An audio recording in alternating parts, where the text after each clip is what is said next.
The Missouri frontier in 1867 didn't forgive weakness, and Eliza Rowan had been weak exactly once in her life, the day she let her father convince her they could hold on to the farm without help.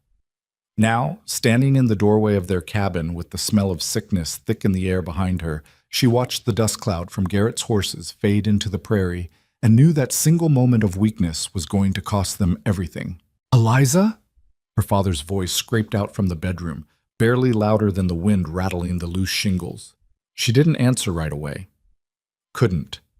Her throat was too tight with the kind of anger that had nowhere to go except inward, where it sat like a stone in her chest. "I'm here, Papa." Thomas Rowan had been a strong man once, tall, broad-shouldered, the kind of man who could work sunup to sundown and still have energy to teach his daughter how to read by candlelight. But consumption didn't care about strength. It had hollowed him out over the past 8 months, turning him into something fragile and gray, something that coughed blood into handkerchiefs and pretended not to see her washing them in the creek. She moved to his bedside, trying not to let her face show what she was thinking. The room was dim despite the afternoon sun. They'd sold the good curtains 3 months ago, but the flour sacks she'd hung in their place blocked the light just fine. "Was that Garrett?" he asked. "Yes." "What did he want?" Eliza sat on the edge of the bed, careful not to jostle him. "Same thing he always wants. Money we don't have." Thomas closed his eyes. His hand, thin as kindling, fumbled for hers. "I'm sorry, girl. I'm so sorry." "Stop." The word came out sharper than she meant it. She softened her voice. "You didn't do this. The drought did. The cattle fever did. You just got sick at the worst possible time." 48 hours, he said. It wasn't a question. She shouldn't have been surprised he'd heard. The walls were thin, and Garrett had a voice that carried. "Yes.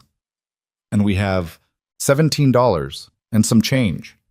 They needed 800.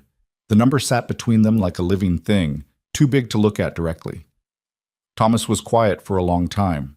When he finally spoke, his voice had changed, gone flat. "There's the land itself. It's worth something." "Not enough, and even if it was, I'm not selling it out from under you." "Eliza."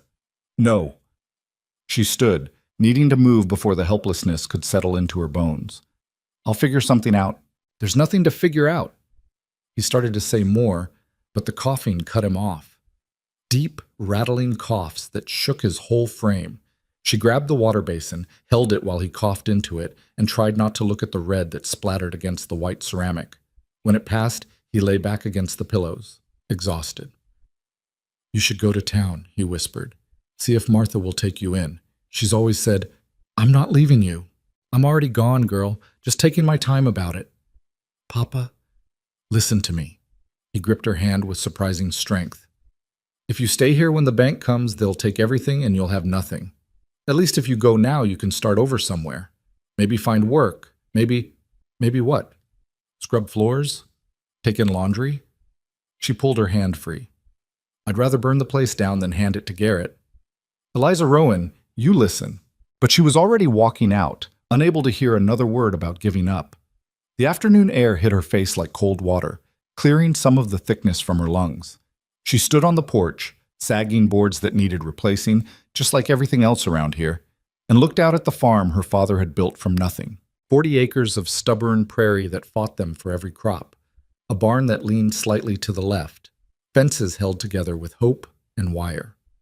It wasn't much, but it was theirs, or it had been before the drought killed the wheat and the fever killed the cattle and the medicine for her father's lungs killed their savings.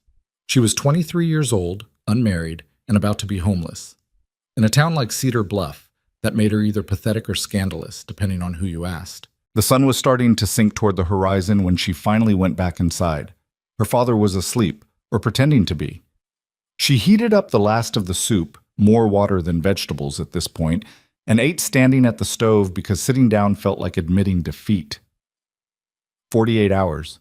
She must have stared at that soup for 20 minutes, watching the thin broth cool and congeal, before the knock came at the door. For a wild second, she thought it might be Garrett coming back early, and her hand actually reached for the rifle by the door before she stopped herself. Shooting the bank's enforcer wouldn't solve anything, probably make things worse. But it wasn't Garrett on the other side of the door.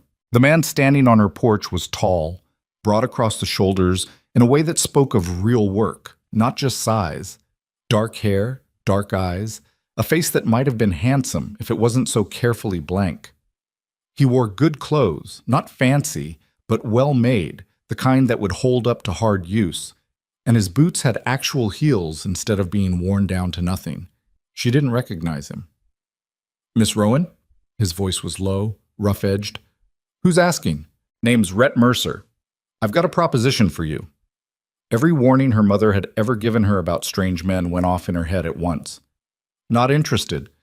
She started to close the door, but he spoke quickly. "It's about your father's debt." Her hand froze on the door. "What about it?" "I'd like to pay it off." The world seemed to tilt slightly. "Why?" "Because I need a wife, and you need money." Seems straightforward enough. For a moment, she just stared at him. Then she laughed, a sharp, bitter sound that surprised them both. "You're insane." "Practical. You don't even know me. I know you're about to lose everything. I know you've been running this farm almost single-handed for 8 months while your father dies by inches. I know you threatened to shoot Samuel Garrett last month when he tried to repossess your plow horse." He paused. "I know you're smart enough to recognize an opportunity when you hear one." The anger that had been simmering all day suddenly boiled over. "Opportunity? You think I'm so desperate I'd just, what, marry some stranger who shows up at my door like he's buying cattle?" "Yes." He said it simply, without malice. "I think you're exactly that desperate, because if you weren't, you wouldn't still be standing here listening to me." She wanted to hit him, wanted to slam the door in his face and pretend this conversation had never happened, but he was right, and they both knew it. "Why?" she asked again. "Why do you need a wife badly enough to pay $800 for one?" Something flickered in his expression, too fast to read. "My reasons are my own, but I can promise you this. I'll clear your father's debt completely. I'll make sure he has medicine and a doctor for whatever time he has left. And in 6 months, if you want to leave, I won't stop you." 6 months. That's all I'm asking. 6 months of marriage. If you hate it, you walk away with enough money to start over anywhere you want. If you don't, he shrugged, we figure it out from there. It was insane. Completely insane. But the rifle barrel from that afternoon flashed through her mind again, along with the smile on Garrett's face and the sound of her father coughing blood in the next room. "I need to think about it," she said. "You've got until tomorrow night. After that, the offer expires." "Why tomorrow?" "Because that's when I leave, with or without a wife." He turned to go, then paused. "For what it's worth, Miss Rowan, I'm not a good man, but I'm not a cruel one either. I won't hurt you, and I won't force you into anything you don't agree to. That's the best promise I can make." Then he was gone, walking back toward a horse she hadn't even noticed tied to the fence post. A good horse, she noticed. Well-fed, well cared for. The kind of horse that cost real money. She stood in the doorway long after he'd ridden away, watching the sky turn from blue to purple to black. Inside, her father called for her. She went to him, helped him drink some water, listened to him apologize again for things that weren't his fault. And all the while, Rhett Mercer's words echoed in her head. "I think you're exactly that desperate." She hated that he was right. Sleep didn't come that night. She lay in her narrow bed, staring at the ceiling and listening to her father's labored breathing through the thin wall, and tried to think of any other option. Any way out that didn't involve marrying a complete stranger. By dawn, she still hadn't found one. Thomas was awake when she brought him breakfast. Thin oatmeal and weak tea, the best she could manage. He looked at her face and knew immediately that something had changed. "What happened?" he asked. She told him. All of it. The stranger's offer, the promise of money, the 6-month term. She expected him to be angry, or horrified, or to forbid it outright. Instead, he was quiet for a long time. Then, "What do you know about this man?" "Nothing, that's the problem." "Then find out." He struggled to sit up, and she helped him, propping pillows behind his back. "You've got until tonight, don't you? Go into town, ask around. If he's dangerous, if there's anything that makes you think you won't be safe, you tell him no and we figure something else out." "There is nothing else, Papa." "Then we lose the farm. We've lost things before. But never like this, never everything at once." She didn't say it out loud, but she didn't have to. He knew. She went to town. Cedar Bluff wasn't much. A main street with a general store, a bank, a church, two saloons, and a scattering of other buildings that served the ranchers and farmers scattered across the surrounding territory. It was the kind of place where everyone knew everyone else's business, which meant finding information about Rhett Mercer should have been easy. It wasn't. The man at the general store had never heard of him. Neither had the blacksmith or the postmaster or any of the three people she managed to corner outside the church. It was like Rhett Mercer didn't exist. She was about to give up when old Mrs. Patterson, who'd lived in Cedar Bluff longer than anyone could remember, grabbed her elbow outside the general store. "You're asking about the Mercer man," she said. It wasn't a question. "You know him?" "Know of him. Got a place up in the mountain country, past the northern ridge. Keeps to himself mostly. Comes to town maybe twice a year for supplies." "What kind of place?" Mrs. Patterson shrugged. "Ranch, I think. Or mine. Something up there. Nobody goes that far into the mountains much, so there's not a lot of talk about it." "Is he—" Eliza hesitated, trying to figure out how to ask the question. "Is he dangerous?" The old woman gave her a sharp look. "Why are you asking? He made me an offer. I'm trying to decide if I should take it." "What kind of offer?" "The kind I can't afford to refuse." Mrs. Patterson was quiet for a moment, studying Eliza's face. Then she nodded slowly. "I can't tell you he's a good man. Don't know him well enough. But I can tell you I've never heard stories about him being violent or cruel, and I've never seen him drunk, which is more than I can say for most men around here." She paused. "Whatever he offered you, girl, make sure you know what you're trading for it. Once you're married, you're his. Law says so." "I know. Do you?" The old woman's grip tightened. "My daughter married a man who seemed kind enough. Turned out he had a temper once he got her alone. She died 3 years later, and everyone pretended it was an accident." Ice ran down Eliza's spine. "I'm sorry." "Don't be sorry. Be smart." Mrs. Patterson released her arm. "Whatever you decide, make sure it's with your eyes open." Eliza thanked her and walked back toward home, her mind churning. The lack of information should have been reassuring. No horror stories, no warnings about violence or cruelty. But it also meant she'd be marrying a ghost, a man who existed in rumors and absences, who kept himself so far from civilization that even the town gossips didn't know his business. The sun was setting when she reached the farm.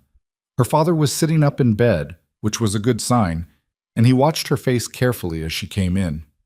"Well?" he asked. "Nobody knows him. He's got a place in the mountains. That's all anyone could tell me." Thomas nodded slowly. "So you're deciding blind?" "Yes." "What does your gut say?" She thought about it. Really thought about it. Tried to separate the desperation from the instinct, the fear from the truth. "My gut says he was honest. When he told me he wasn't a good man but wasn't cruel, I believed him." "That's not much to build a marriage on." "No. But it's more than I'll have if I say no." She sat on the edge of the bed. "Papa, I need you to tell me if you think this is wrong. If you think I shouldn't do it." He reached for her hand. His skin was paper thin, burning with fever. "I think you're the strongest person I've ever known, and I think if anyone can survive this, it's you." He paused. "But I also think you need to know, if you do this, you do it for yourself, not for me. I'm not going to be around long enough for it to matter. Don't—" "It's true, and you know it." His grip tightened. "So if you marry this man, you make sure it's because you want a chance at a different life, not because you're trying to save a dead man." The words hit like a slap. She started to argue, but he was already coughing again, and by the time it passed, she'd lost the thread of what she wanted to say. She stayed with him through the evening, reading aloud from one of the few books they still owned until he fell asleep. Then she went out onto the porch and waited. Rhett Mercer arrived just after full dark, riding the same good horse as before. He dismounted and walked to the porch steps, but didn't climb them. Just stood there, waiting. "I have conditions," Eliza said. Something flickered in his expression. Relief, maybe, or satisfaction. "Name them. My father gets the best medical care available. Not just medicine, a real doctor, as often as he needs one. Done. If I leave after 6 months, I get $500. Not a penny less. Done. And you don't touch me unless I say you can." He didn't even hesitate. "Done."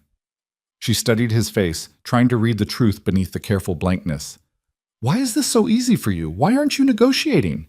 Because I'm getting what I want and so are you. Why would I make it harder than it needs to be? What do you want? The question burst out before she could stop it. You never actually said. Why do you need a wife? For the first time, something real showed in his expression. Not quite pain, but close. Because I'm tired of being alone. And because there are things I need help with that I can't do by myself. He met her eyes. That honest enough for you? It should have been. But there was something else there, something he wasn't saying. She could feel it like a splinter under her skin. Still, what choice did she have? We do this at the courthouse, she said, with a witness, legal and proper. Agreed. And I want it in writing, all of it, the 6 months, the money, the conditions. I'll have papers drawn up tomorrow. She took a deep breath, let it out slow. Then I guess we have a deal, Mr. Mercer.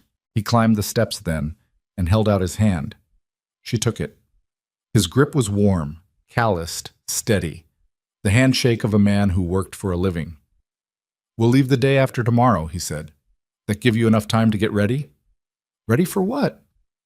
The ranch is a 2-day ride into the mountains. You'll want to pack accordingly. 2 days into the mountains, away from everything and everyone she knew, with a man who was still fundamentally a stranger. She must have let some of the fear show on her face because his expression softened slightly. I know this isn't easy, but I meant what I said. I won't hurt you. And if at the end of 6 months you want to leave, I'll bring you back myself and give you the money I promised. Why should I trust you? You shouldn't. He said it matter-of-factly. But you don't have a better option, and we both know it. There it was again. That brutal honesty that somehow felt more trustworthy than any pretty promise could have.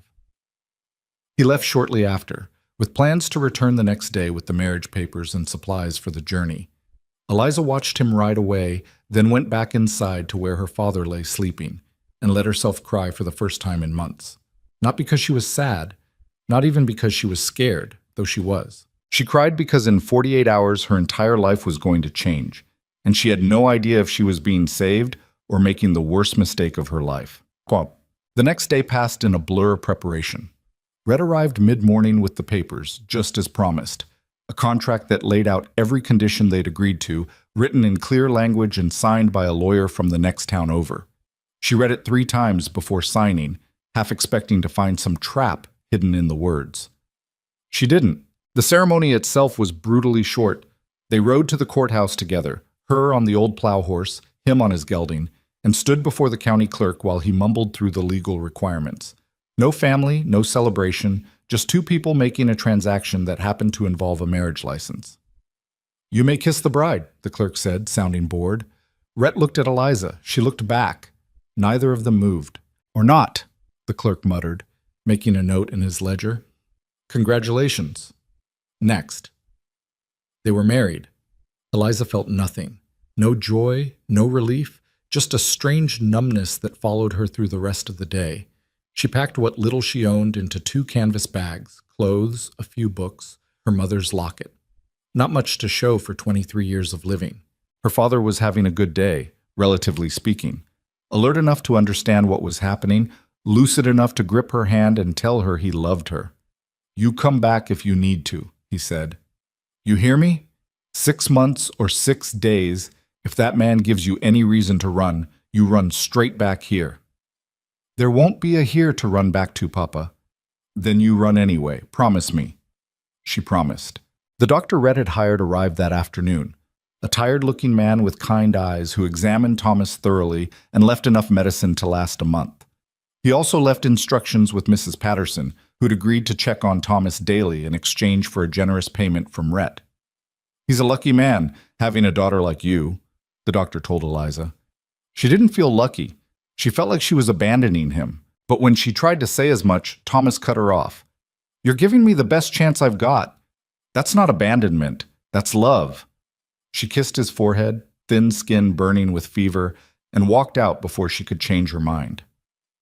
They left at dawn the next morning.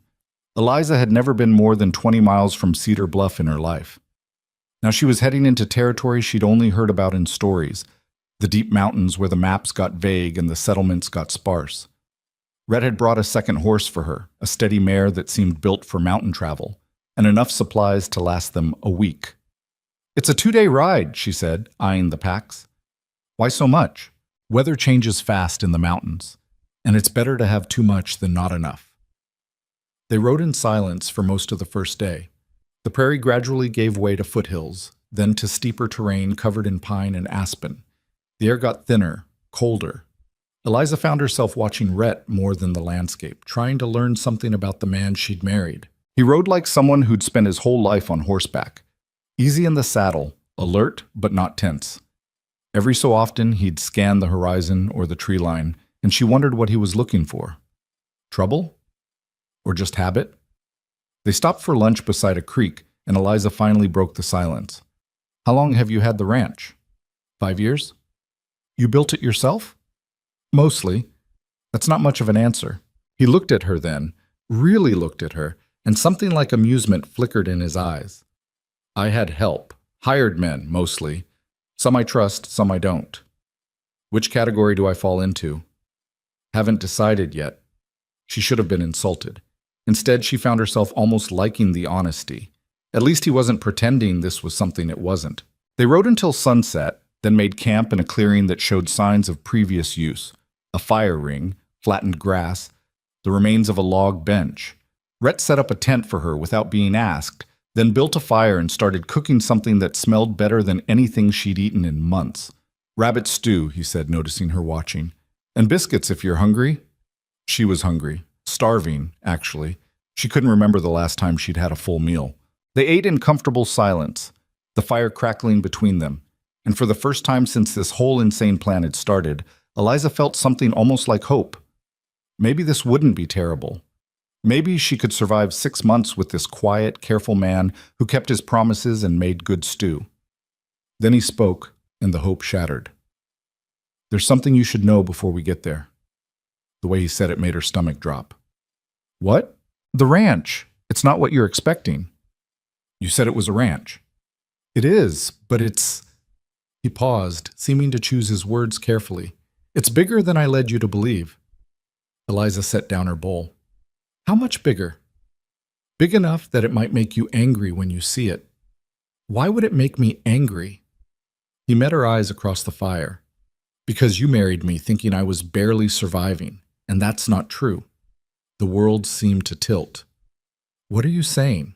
"I'm saying I lied about being poor. The ranch is successful, very successful. And when you see it, you're going to realize I could have offered you a lot more than I did." For a moment, she couldn't speak, couldn't breathe. Then the rage hit, hot and overwhelming. "You son of a bitch!" She stood, shaking with fury. "You let me think. You stood there and let me believe you were some desperate rancher barely scraping by, and all this time, I didn't say I was poor. You assumed it. You lied by omission, and you damn well know it." She wanted to hit him, wanted to scream. "Why? Why would you do that?" He stood too, and for the first time she saw real emotion in his face, anger to match her own. "Because the truth would have brought trouble I didn't need. Because the last time someone knew how much I had, they tried to kill me for it. Because out here, showing weakness is safer than showing strength. So you married me under false pretenses. I married you under the terms we agreed to. Terms you accepted. Terms that don't change just because the ranch is bigger than you thought. I could have asked for more." "Yes, you could have." He didn't flinch. "But you didn't. And I'm not going to apologize for protecting what's mine." They stared at each other across the fire, breathing hard, and Eliza realized with cold clarity that she'd just made a terrible mistake.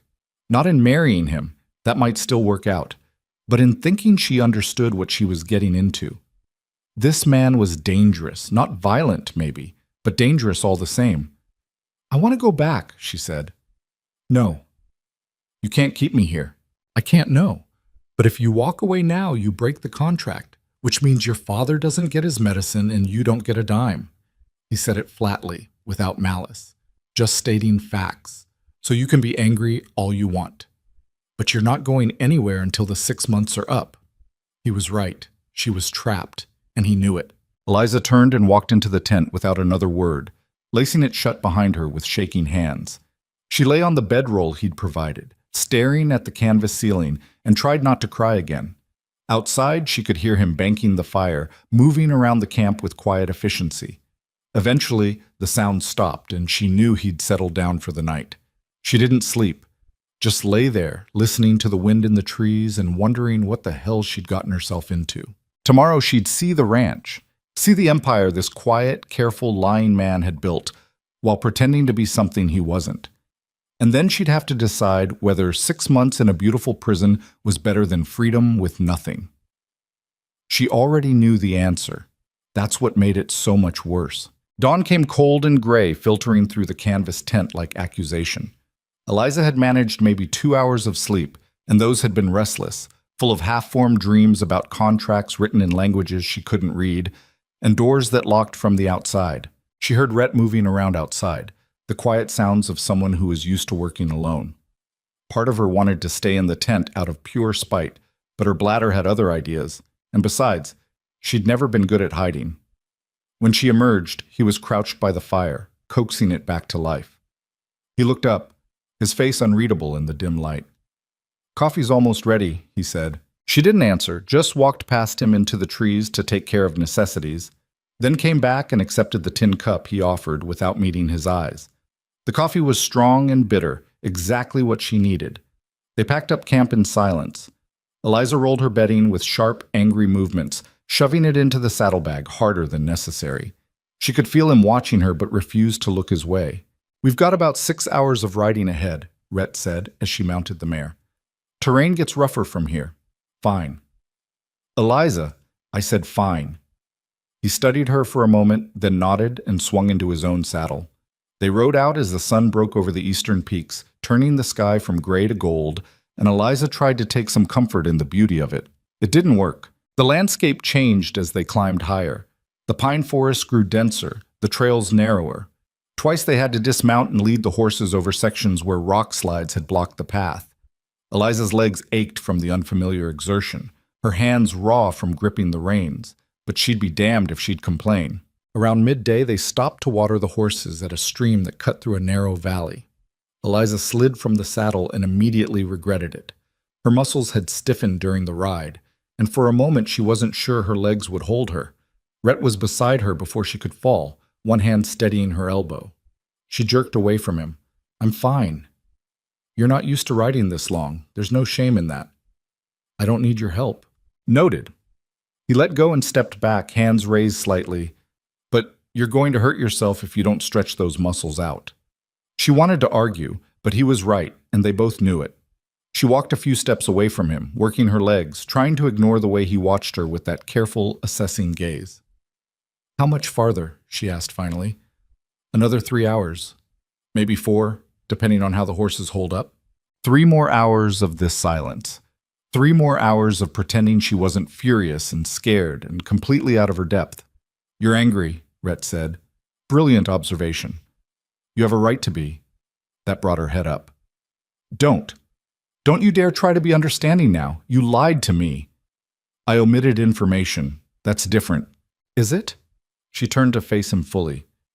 "You let me think you were desperate, that you needed this marriage as much as I did, and all the while you were sitting on some fortune in the mountains, playing games." "It wasn't a game." His voice hardened. "And I do need this marriage, just not for the reasons you assumed." "Then what reasons? You said you were tired of being alone, but that's not the whole truth, is it?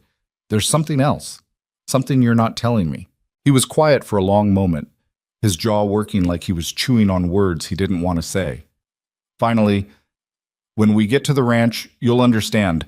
Until then, you're just going to have to trust that I had good reasons for doing things the way I did." "Trust?" She laughed, sharp and humorless. "That's rich, coming from a man who's been lying since the moment we met." "I never lied about what mattered. The contract we signed, every word of that is true. 6 months, and you're free to go if you want. With the money I promised. That hasn't changed." "No, just everything else." She turned away from him and walked to her horse, checking the saddle straps with hands that shook slightly. Behind her, she heard him sigh. "For what it's worth," he said quietly, "I am sorry. Not for protecting my interests, but for letting you think less of me than I am. That wasn't fair." She didn't answer, couldn't, without her voice breaking. They rode on. The afternoon stretched long and exhausting. The trail climbed higher, winding through passes that made Eliza's stomach lurch when she looked down at the drops beside them. Rhett rode ahead, sure-footed and steady, occasionally glancing back to make sure she was still following. She hated that she needed to follow, hated that without him, she'd be completely lost in these mountains. Hated most of all that some small part of her was starting to understand why he'd hidden the truth. Out here, away from civilization, things were different. The rules were different. And maybe, just maybe, a man who showed his wealth became a target. But understanding didn't mean forgiving. They crested a final ridge just as the sun began its descent toward the western peaks, and Rhett reined in his horse. Eliza pulled up beside him, ready to ask why they'd stopped. Then she saw it. The valley below them opened up like something out of a dream or a hallucination. Wide and green, protected on three sides by mountains, cut through by a river that caught the late afternoon light like hammered silver. And spread across the valley floor, arranged with careful precision, was a ranch that made her father's 40 acres look like a garden plot. A main house, 2 stories tall and built from timber and stone. Barns, plural, she counted at least 4, that looked new and well-maintained. Corrals filled with horses. Fields sectioned off for crops and pasture. A sawmill beside the river, its wheel turning lazily in the current. Smaller buildings she couldn't identify from this distance, arranged like a small village. And everywhere, people. Tiny figures moving between buildings, working, living. This wasn't a ranch, it was a kingdom. "You bastard," Eliza whispered. Rhett said nothing, just sat his horse and watched her take it in. "How many acres?" 2,000, give or take. 2,000. She couldn't even visualize that much land, couldn't comprehend the wealth it represented, the work it would take to maintain, the power it gave him. "How many people work for you?" 30 year-round, more during harvest season. 30 people. 30 families, probably, depending on their support, all of them answering to the man beside her, the man who'd offered her $800 like it was pocket change. "I could have asked for 10 times what you gave me," she said. 100 times. "Yes." "And you would have paid it?" "Probably." She turned to look at him then, really look at him. He met her gaze without flinching, and she saw something in his expression she hadn't seen before. Not guilt, exactly. More like resignation. "Why didn't you just tell me the truth?" she asked. "Why all the secrecy?" "Because the last woman who knew what I had tried to steal it. And the man before her tried to kill me for it." He said it flatly, like he was reciting facts. "Out here, the truth gets people hurt. Or worse. I'm not them. I know that now, but I didn't know it when I showed up at your door." Eliza looked back at the valley, at the empire spread below them, and felt something shift inside her. The anger was still there, sharp and hot, but it was mixing with something else now, something closer to awe, or maybe fear. This was what she'd agreed to. This was the world she'd married into, without knowing it. "Come on," Rhett said, nudging his horse forward. "It'll be dark soon, and I'd rather not navigate that last stretch in the shadows." The descent was treacherous, the trail switching back on itself a dozen times as it wound down the valley wall.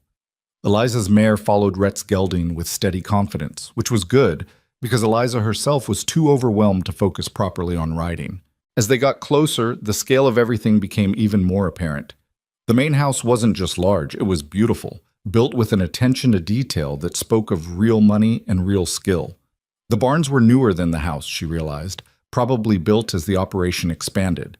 And the people moving between buildings stopped what they were doing to watch as Rhett rode past, some nodding and greeting, others just staring. At her, she realized. They were staring at her. Of course they were. The boss had left for town and come back with a wife. That was gossip worth stopping work for. Rhett led them to the main house and dismounted smoothly. A young man, boy, really, couldn't be more than 16, appeared from the direction of the nearest barn and took the horses without being asked. "Welcome back, Mr. Mercer," he said, then glanced at Eliza with barely concealed curiosity. "Ma'am, this is my wife, Eliza," Rhett said. "Eliza, this is Danny. He helps with the horses." "Pleased to meet you, ma'am." Danny's ears went red. "You too," Eliza managed. She slid from the saddle, managed not to stumble this time, and followed Rhett up the steps to the front door. Her legs felt like water, her head light from exhaustion and shock. The inside of the house was worse than the outside. Not because it was ugly, it wasn't, but because it was proof, undeniable and overwhelming, of exactly how much Rhett had hidden from her. The front hall was wide and well lit, with real glass windows and furniture that looked like it had been shipped from back east. A staircase led to the second floor, the banister carved with a level of detail that spoke of craftsmanship, not just function. Through an open door to the left, she could see a sitting room with actual upholstered chairs and a stone fireplace big enough to stand in. "I'll show you to your room," Rhett said. He led her upstairs and down a hallway with 4 closed doors. He opened the second one on the right, and Eliza stepped into a space bigger than her entire cabin back home. A real bed with a frame and headboard. A wardrobe. A dresser with a mirror. A window that looked out over the valley, now turning purple in the fading light. A washstand with a ceramic basin and pitcher. "There's a water pump in the kitchen," Rhett said from the doorway. "But I'll have someone bring up water for washing. You can bathe downstairs once you're settled." A bath. When was the last time she'd had a real bath? Not just a sponge down with creek water. "The wardrobe has some clothes in it," he continued. "I had them brought in before I left.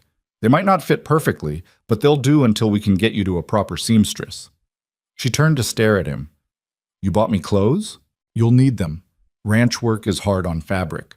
"I'm not doing ranch work. The contract said you'd live here for 6 months. It didn't say you'd spend them sitting idle." His tone was matter-of-fact, not unkind. "This is a working ranch, Eliza. Everyone contributes. Even me. I don't know anything about ranching. You'll learn. Or you won't. And you'll find something else to do. Either way, you'll pull your weight." She wanted to argue, but exhaustion was catching up with her fast. The anger from earlier was still there, but it was buried under layers of fatigue and confusion and the surreal feeling of standing in a stranger's house that was now, legally, hers too. "I'll leave you to get settled," Rhett said. "Dinner's at 6. Come down when you're ready." He left, closing the door behind him with a quiet click. Eliza stood in the middle of the room for a long moment, just breathing. Then she walked to the bed and sat down on it, testing the mattress. It was soft. Real feathers, not straw. She wanted to cry, wanted to scream, wanted to throw something at the wall just to hear it break. Instead, she lay back on the bed and stared at the ceiling, trying to make sense of what her life had become in the span of 48 hours. She must have dozed off, because the next thing she knew, someone was knocking on the door. She sat up, disoriented, the room darker now. "Yes?" The door opened a crack and a woman's face appeared. Dark hair streaked with gray, brown skin weathered by sun and wind, eyes that were sharp but not unkind. "I'm Rosa," the woman said. "Mr. Mercer said you'd want water for washing." She pushed the door open fully and came in carrying a large pitcher, which she poured into the basin on the washstand. Behind her came a younger woman, a girl, really, maybe 18, with another pitcher and a stack of towels. "This is my daughter Maria," Rosa said. "We keep house here. Well, try to. Men make terrible messes." Maria giggled, then caught herself and ducked her head shyly. Eliza stood, smoothing her travel-worn dress self-consciously. "Thank you. I didn't expect—" "Of course you didn't." Rosa set the empty pitcher down and gave Eliza a frank assessment. "You didn't expect any of this, did you?" It wasn't really a question, but Eliza answered anyway. "No." "Well, you're here now. Might as well make the best of it." Rosa moved toward the door, then paused. "Dinner's in 20 minutes. I'd change if I were you.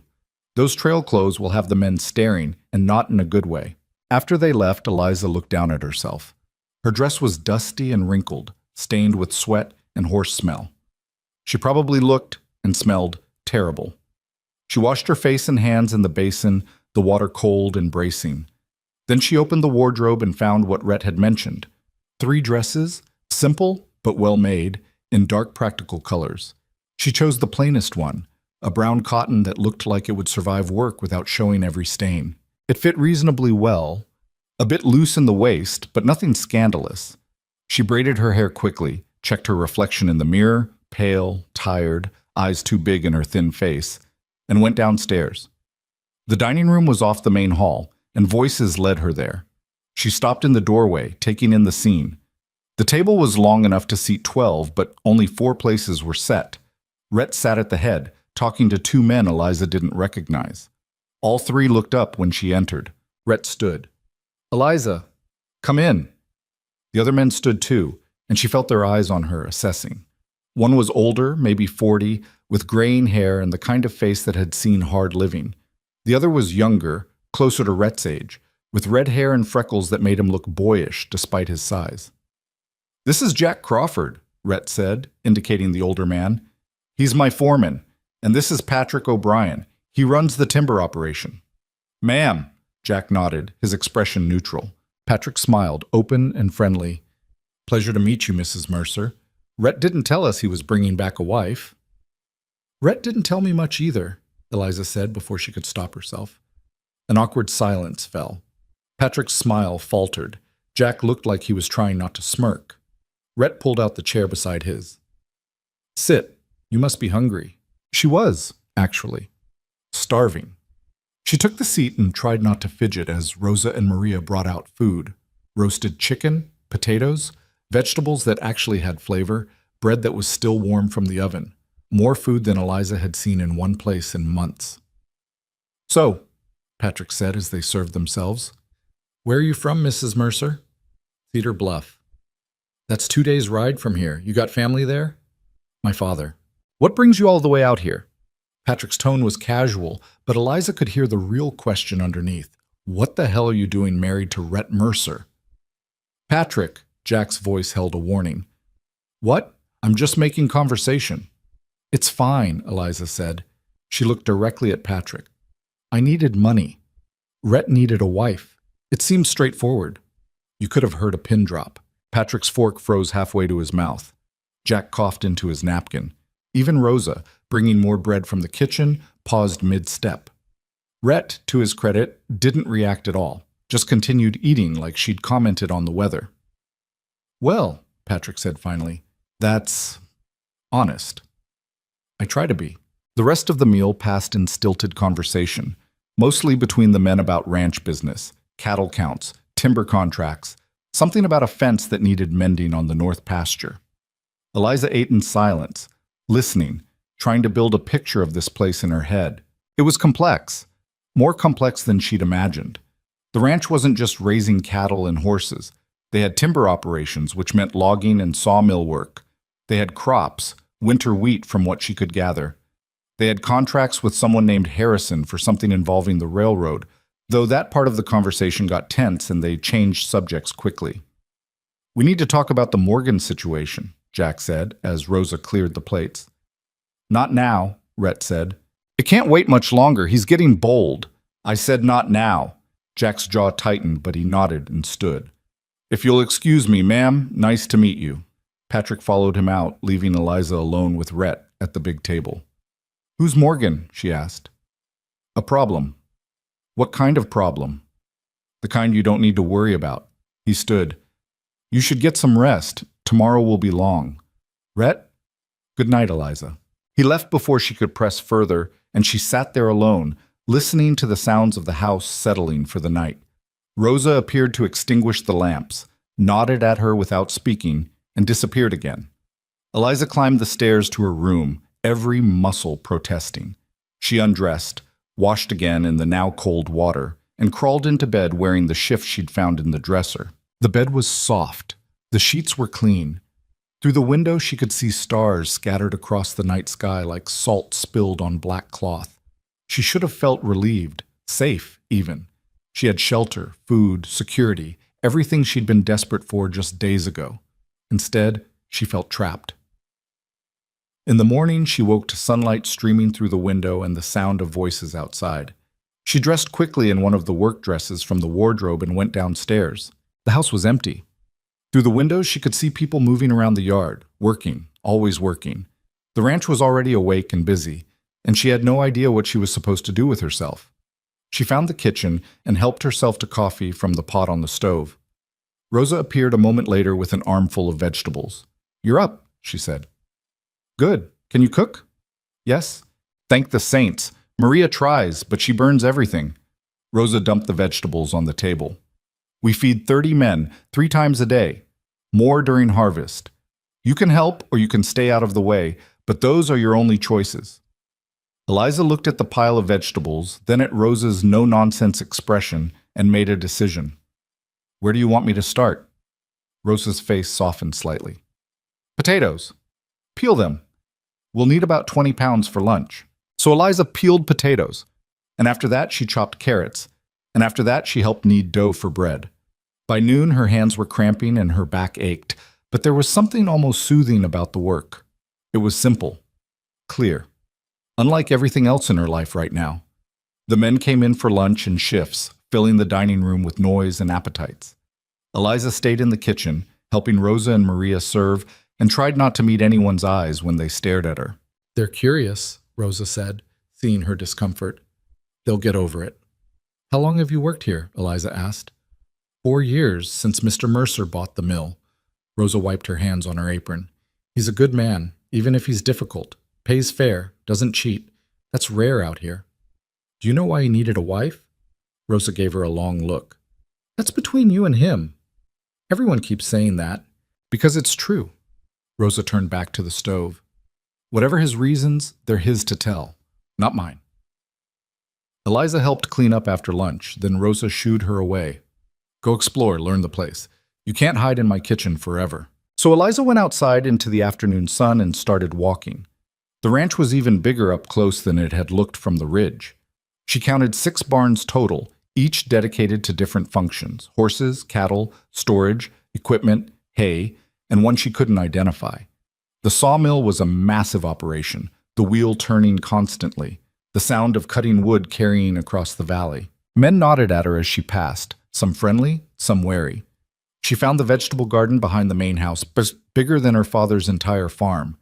Found the chicken coops, the root cellar, the bunkhouse where the unmarried workers slept. She was examining the fence around one of the corrals when a voice behind her made her jump. It's good construction, cost a fortune, but it'll last. She turned to find Patrick O'Brien leaning against a fence post, his red hair bright in the sun. Sorry, he said. Didn't mean to startle you. It's fine. How are you settling in? I've been here less than a day. Ask me again in a week. He grinned. Fair enough. He pushed off the post and came to stand beside her. For what it's worth, I think you handled dinner pretty well last night. Most women would have pretended it was a love match. I'm not most women. I can see that. He was quiet for a moment.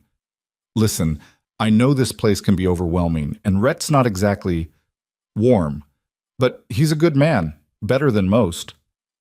You're the second person to tell me that today. Because it's true. Patrick's expression turned serious. He's got his reasons for being the way he is, and maybe someday he'll tell you what they are.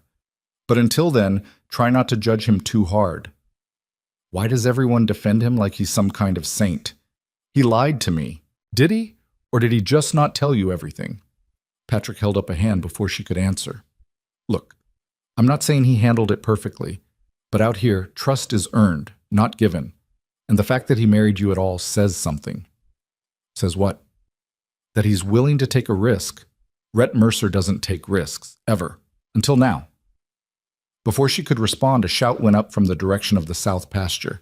Patrick's head snapped around, his easy demeanor vanishing. Trouble? Eliza asked. Maybe. Stay here. He jogged off toward the commotion, and Eliza watched him go, debating whether to listen. She'd never been good at following orders, even sensible ones. She followed. By the time she reached the south pasture, a crowd had gathered, men on horseback, others standing in a loose circle. And in the center, Rhett and Jack, facing 3 riders she didn't recognize. The man in the middle was older, maybe 50, with the kind of hard face that came from years of getting his way through force. The 2 flanking him were younger, harder, with hands that rested too casually near their sidearms. I told you, the older man was saying, his voice carrying across the pasture. I don't appreciate being ignored. And I told you, Rhett replied, his tone flat and dangerous, that your offer wasn't acceptable. That hasn't changed. Everything changes, Mercer. You just haven't figured that out yet. Morgan. Jack's voice held a warning. So this was Morgan. The problem Rhett hadn't wanted to discuss. Morgan's eyes flicked to Jack, then past him to the crowd, and landed on Eliza. His expression shifted, calculating. Well, well, who's this? Rhett went very still. None of your concern. New hire? Morgan urged his horse a few steps closer, studying Eliza with an intensity that made her skin crawl. Pretty. Too pretty for ranch work. Leave her alone, Rhett said quietly. Or what? You'll shoot me? Morgan laughed. In front of all these witnesses? I don't think so. The tension ratcheted up a notch. Eliza could feel it, thick and dangerous. Several of the ranch hands had shifted position, hands moving toward weapons they probably weren't supposed to have. His wife. The words came from Patrick, who'd appeared at Eliza's elbow. He said them loud enough for everyone to hear. The effect was immediate. Morgan's expression went from amused to shocked to calculating in the space of a heartbeat. His eyes moved from Eliza to Rhett and back again. Wife, he repeated. You got married. 2 days ago, Patrick continued cheerfully. Brought her back from Cedar Bluff. Isn't she lovely? Eliza wanted to kill him. Drawing Morgan's attention to her was the last thing she wanted, and Patrick had just painted a target on her back. But Rhett's expression had changed too. Some of the tension had left his shoulders, and when he looked at her, there was something almost like relief in his eyes. So you finally found someone willing to put up with you, Morgan said. Congratulations. Doesn't change anything. Actually, Rhett said, it does. The North Pasture land I've been considering selling? Not anymore. My wife likes the view. We're keeping it. Morgan's jaw tightened. That land should be mine. Then you should have bought it when you had the chance. Now get off my property before I have you removed. For a moment, Eliza thought Morgan might actually draw his gun. His hand twitched toward it, and the two men with him tensed. But then Morgan smiled, cold and sharp. This isn't over, Mercer. It never is with you. Morgan wheeled his horse around and rode off, his men following. The crowd didn't disperse until they were out of sight. Then Rhett turned to Eliza, and his expression was unreadable. We need to talk. Yes, she said, we do. He led her away from the pasture, away from the curious eyes and listening ears, to a spot beside the river where the sound of water would cover their voices. I'm sorry, he said before she could speak. I should have warned you about Morgan. Who is he? A neighbor. If you can call someone 20 miles away a neighbor. He wants to expand his operation, and he's decided my land is the way to do it. Why doesn't he just buy his own? Because mine is better water access, better timber, better everything. Rhett picked up a rock and threw it into the river. He's been pushing for 2 years now, making offers, making threats when the offers didn't work. And now I'm part of it. Yes. He looked at her directly. Patrick telling him you're my wife. That was smart. It gives you protection. Morgan won't touch you now because hurting you would give me grounds to go after him publicly. I don't want to be a chess piece in whatever game you're playing with that man. You already are. The moment you married me, you became part of this. His voice was matter of fact, not apologetic. I'm sorry if that's not what you signed up for, but it's the truth. Eliza stared at him, at this man who kept revealing new layers of complication every time she thought she understood him. What else haven't you told me? A lot. That's not good enough. It'll have to be, for now. He started walking back toward the house, then paused. For what it's worth, you handled that well. Standing there, not backing down. Morgan respects strength. He'll think twice before coming after you directly. How comforting. It should be. Out here, reputation is everything, and right now your reputation is that you're strong enough to stand beside me. That's worth more than you know. He left her standing by the river, and Eliza watched the water rush past, carrying away debris and sediment, wearing down the rocks one grain at a time. That's what this place would do to her, she realized. Wear her down, change her, turn her into something she didn't recognize. The question was whether she'd fight it or let it happen. She didn't have an answer yet. The days that followed Morgan's visit settled into an uneasy rhythm that felt less like living and more like waiting for something to break. Eliza threw herself into work because it was easier than thinking, helping Rosa in the kitchen, learning the patterns of the ranch, mapping out in her head where everything was and who did what. She learned that Danny wasn't just a stable boy, but had a gift for gentling horses that had been ruined by rough handling. That Maria could sew better than anyone Eliza had ever met, but couldn't carry a tune to save her life. That Jack Crawford had a wife and 2 daughters living in a cabin on the eastern edge of the property, and he walked home to them every night no matter how late the work ran.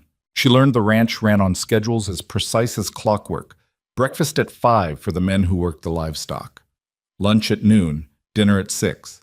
In between, there was always something that needed doing: fences that needed mending, equipment that needed repair, animals that needed tending. The work never stopped, and neither did the people doing it. What she didn't learn was anything more about Rhett. He was gone most days, riding out early and coming back late, and when he was around, he was surrounded by Jack or Patrick or one of the other men discussing things that stopped the moment she came within earshot. At meals, he was polite but distant, asking her how she was settling in with the kind of formal courtesy you'd use with a house guest, not a wife. She told herself it didn't matter. This was a business arrangement, nothing more. 6 months and she'd be gone. But it bothered her anyway. A week after Morgan's visit, Eliza was in the garden pulling weeds when Rosa found her. "Mr. Mercer wants to see you in his office." Eliza sat back on her heels, wiping dirt from her hands. "Office?" "Off the library, east side of the house." Rosa's expression was unreadable. "He doesn't usually call people to the office unless it's serious." That was comforting. Eliza stood, brushed off her skirt, and went inside, following Rosa's directions to a room she'd passed several times but never entered. The door was half open, and she could see Rhett sitting behind a desk covered in papers, his attention focused on something he was reading. She knocked on the door frame. He looked up. "Come in. Close the door." She did, suddenly aware of how alone they were. This was the first time they'd been in a room together without other people nearby since their wedding night, and the memory of that argument by the campfire sat between them like a third presence. "Sit." He gestured to the chair across from his desk. She sat, folding her hands in her lap to keep them still. "What's this about?" "I got word from Cedar Bluff today." He picked up a letter from the desk. "Your father's doing well. The doctor says the medicine is helping." Relief flooded through her so fast it left her dizzy. "He's improving. Stable, which is better than declining." Rhett set the letter down. "Mrs. Patterson sends her regards. She says to tell you the chickens are still alive, which apparently is significant." Despite everything, Eliza almost smiled. Her father's chickens were notoriously difficult to keep alive. "They are. The doctor will continue visiting twice a week. If anything changes, they'll send word immediately." "Thank you." The words felt inadequate, but they were all she had. "That's not why I called you in here." Rhett leaned back in his chair, studying her. "I need to know if you can ride." "I can sit on a horse without falling off." "That's not what I asked." "Then no." "Not well." "Can you shoot?" The question caught her off guard. "A rifle, yes. My father taught me. I'm not great, but I can hit what I'm aiming at if it's not too far away." "Good. Starting tomorrow, you're going to learn to do both properly." He held up a hand before she could protest. "It's not optional. If you're going to live here, you need to be able to defend yourself and move independently. This isn't Cedar Bluff. There are bears in these mountains, cougars, and men worse than either of those." Morgan, among others. His expression hardened. Morgan's got a reputation for going after anything he thinks might give him leverage. Right now, the fact that you're my wife protects you. But only if people believe you're actually my wife, not just some woman I'm keeping around. What's that supposed to mean? It means we need to be seen together, in public, acting like we're actually married. Heat crept up Eliza's neck. "You want me to pretend we're in love?" "I want you to pretend we tolerate each other. Love would be overselling it." He said it without humor. "There's a gathering in 3 weeks. Harrison's throwing it at his place. He's the one with the railroad contracts. Everyone who matters will be there, and they'll all want to see my new wife. And if I refuse, then you make both of us look weak, and Morgan will take that as an invitation to push harder." Rhett's voice was flat. "I'm not asking you to like it. I'm telling you what needs to happen." Eliza wanted to argue, wanted to throw his words back at him and remind him that the contract didn't say anything about playing dress-up for his business associates. But he was right, and they both knew it. She'd walked into this world knowing nothing, and ignorance out here could get you killed. "Fine," she said. "I'll go to the gathering. I'll smile and play the dutiful wife. But after that, you owe me an explanation." For what? For all of it. Why you really needed to get married. What Morgan actually wants. Why everyone here treats you like you're one wrong move away from violence. She leaned forward. I'm not stupid, Rhett. I see the way Jack watches the road. The way the men all carry guns even though this is supposed to be a working ranch. Something's wrong here, and I'm tired of being kept in the dark. For a long moment he just looked at her. Then he stood and walked to the window, staring out at the valley. You're right, he said finally. You deserve to know, but not yet. Not until after Harrison's gathering. Why? Because what you don't know can't slip out in conversation. And Harrison's place will be full of people looking for any advantage they can find. He turned back to face her. 3 weeks. That's all I'm asking. After that, I'll tell you everything. It wasn't good enough. But looking at his face, at the tension in his jaw, the wariness in his eyes, Eliza realized he wasn't going to budge. Whatever he was protecting, it mattered more than her frustration. 3 weeks, she said, and then no more secrets. No more secrets, he agreed. She stood to leave, but his voice stopped her at the door. Eliza? She turned. For what it's worth, I am sorry. For all of it. She didn't know what to say to that, so she said nothing. Just walked out and closed the door behind her, leaving him alone with whatever ghosts he was keeping company with.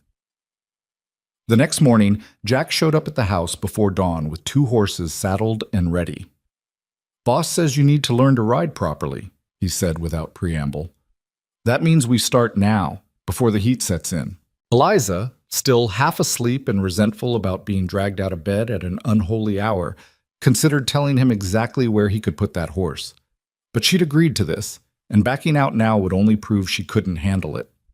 So she climbed into the saddle and followed Jack out into the pre-dawn darkness, her body already protesting the early hour and the familiar ache of unfamiliar muscles being asked to work. Jack wasn't cruel, but he wasn't gentle either.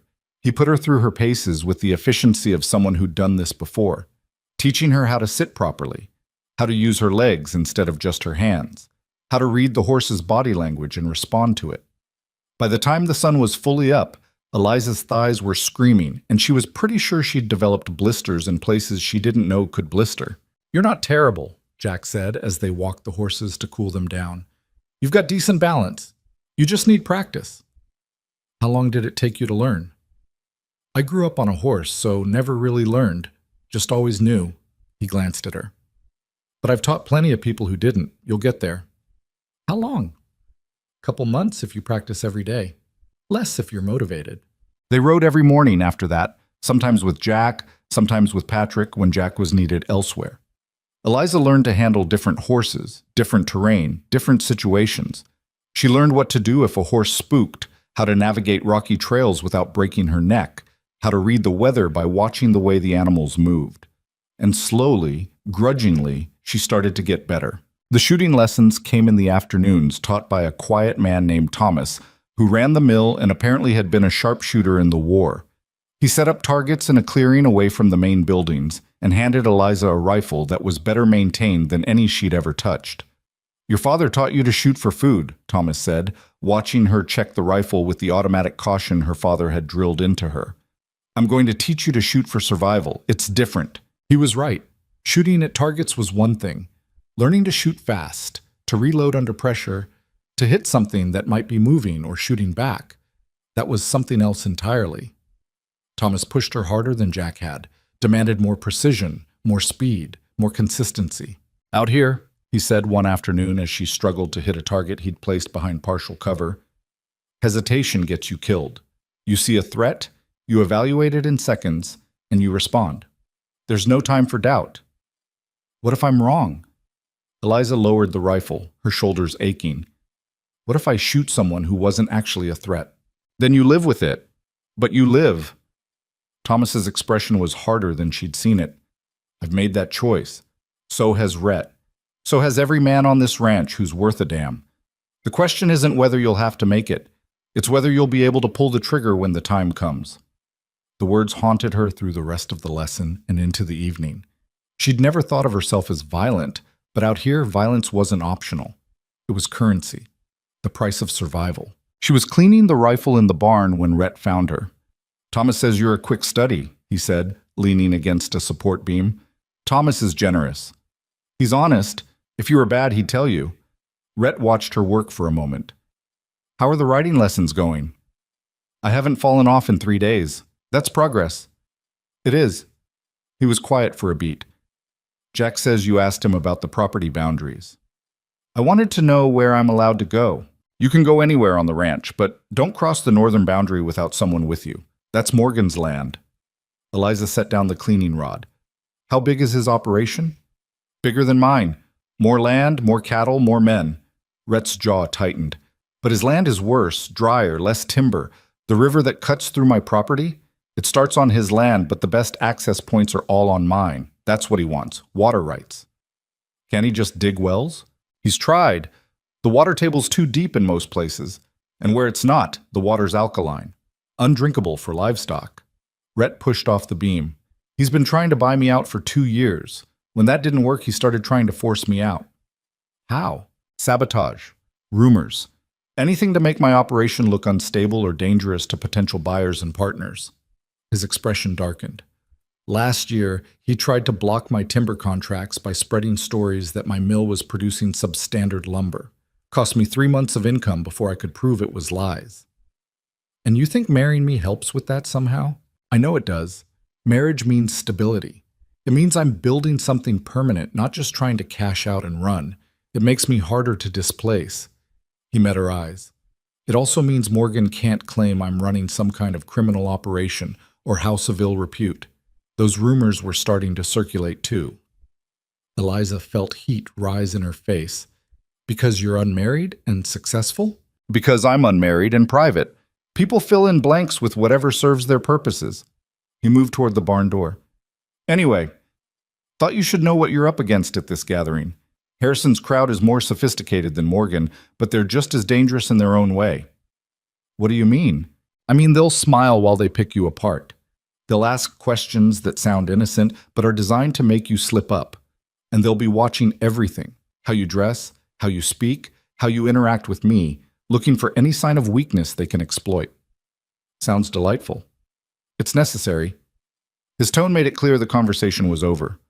Rosa will help you get ready. She knows how these things work. He left, and Eliza sat in the quiet barn surrounded by the smell of horses and hay and gun oil, wondering what the hell she'd gotten herself into. This wasn't just a marriage of convenience, it was warfare, and she was a weapon he'd acquired to fight it. The question was whether she was sharp enough to be useful or whether she'd break the first time someone tested her edge. The weeks leading up to Harrison's gathering passed in a blur of preparation that felt increasingly surreal. Rosa took over Eliza's wardrobe with the intensity of a general planning a campaign, bringing in a seamstress from a town 2 days' ride away to create a dress that was, in Rosa's words, appropriate for the wife of a successful rancher. The result was beautiful and uncomfortable in equal measure, deep green silk that brought out the color in Eliza's eyes, with details that must have cost a small fortune. When Eliza protested the expense, Rosa just shook her head. "This isn't about you looking pretty," she said, pinning the hem. "This is about you looking like you belong. There's a difference." "I don't belong." "Then you better learn to fake it, because these people will eat you alive if they smell weakness." Maria, working on the sleeve details, nodded fervently. Mrs. Harrison once made a woman cry just by commenting on her gloves. "That's horrible," Eliza said. "That's society," Rosa corrected.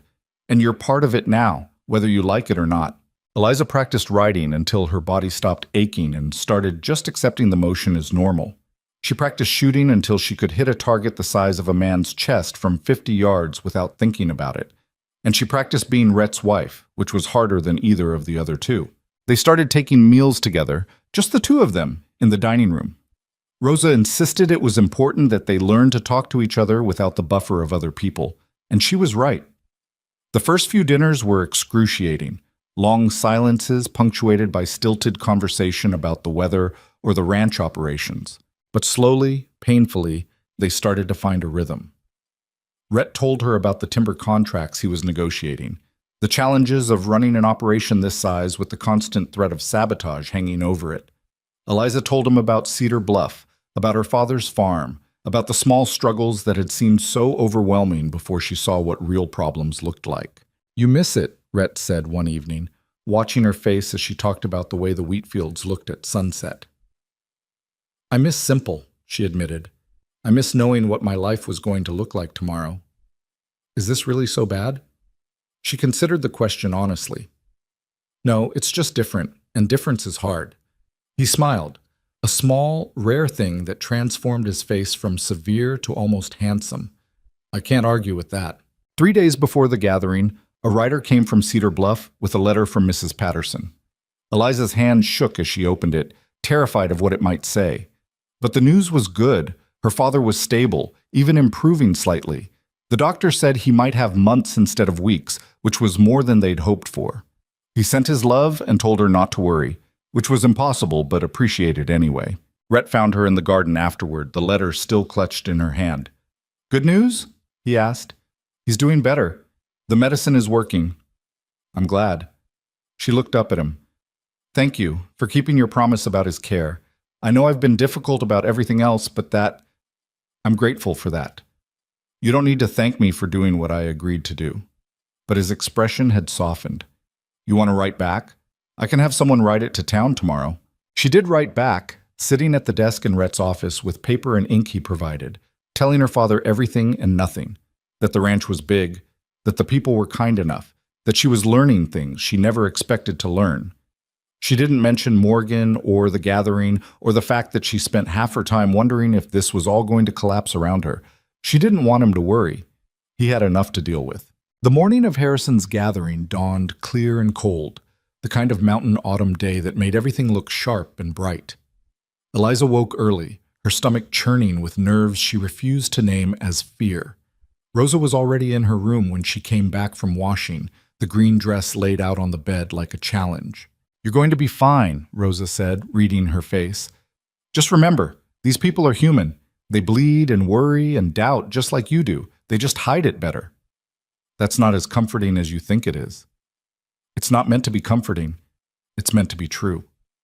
Rosa started helping her into the dress, her movements practiced and efficient.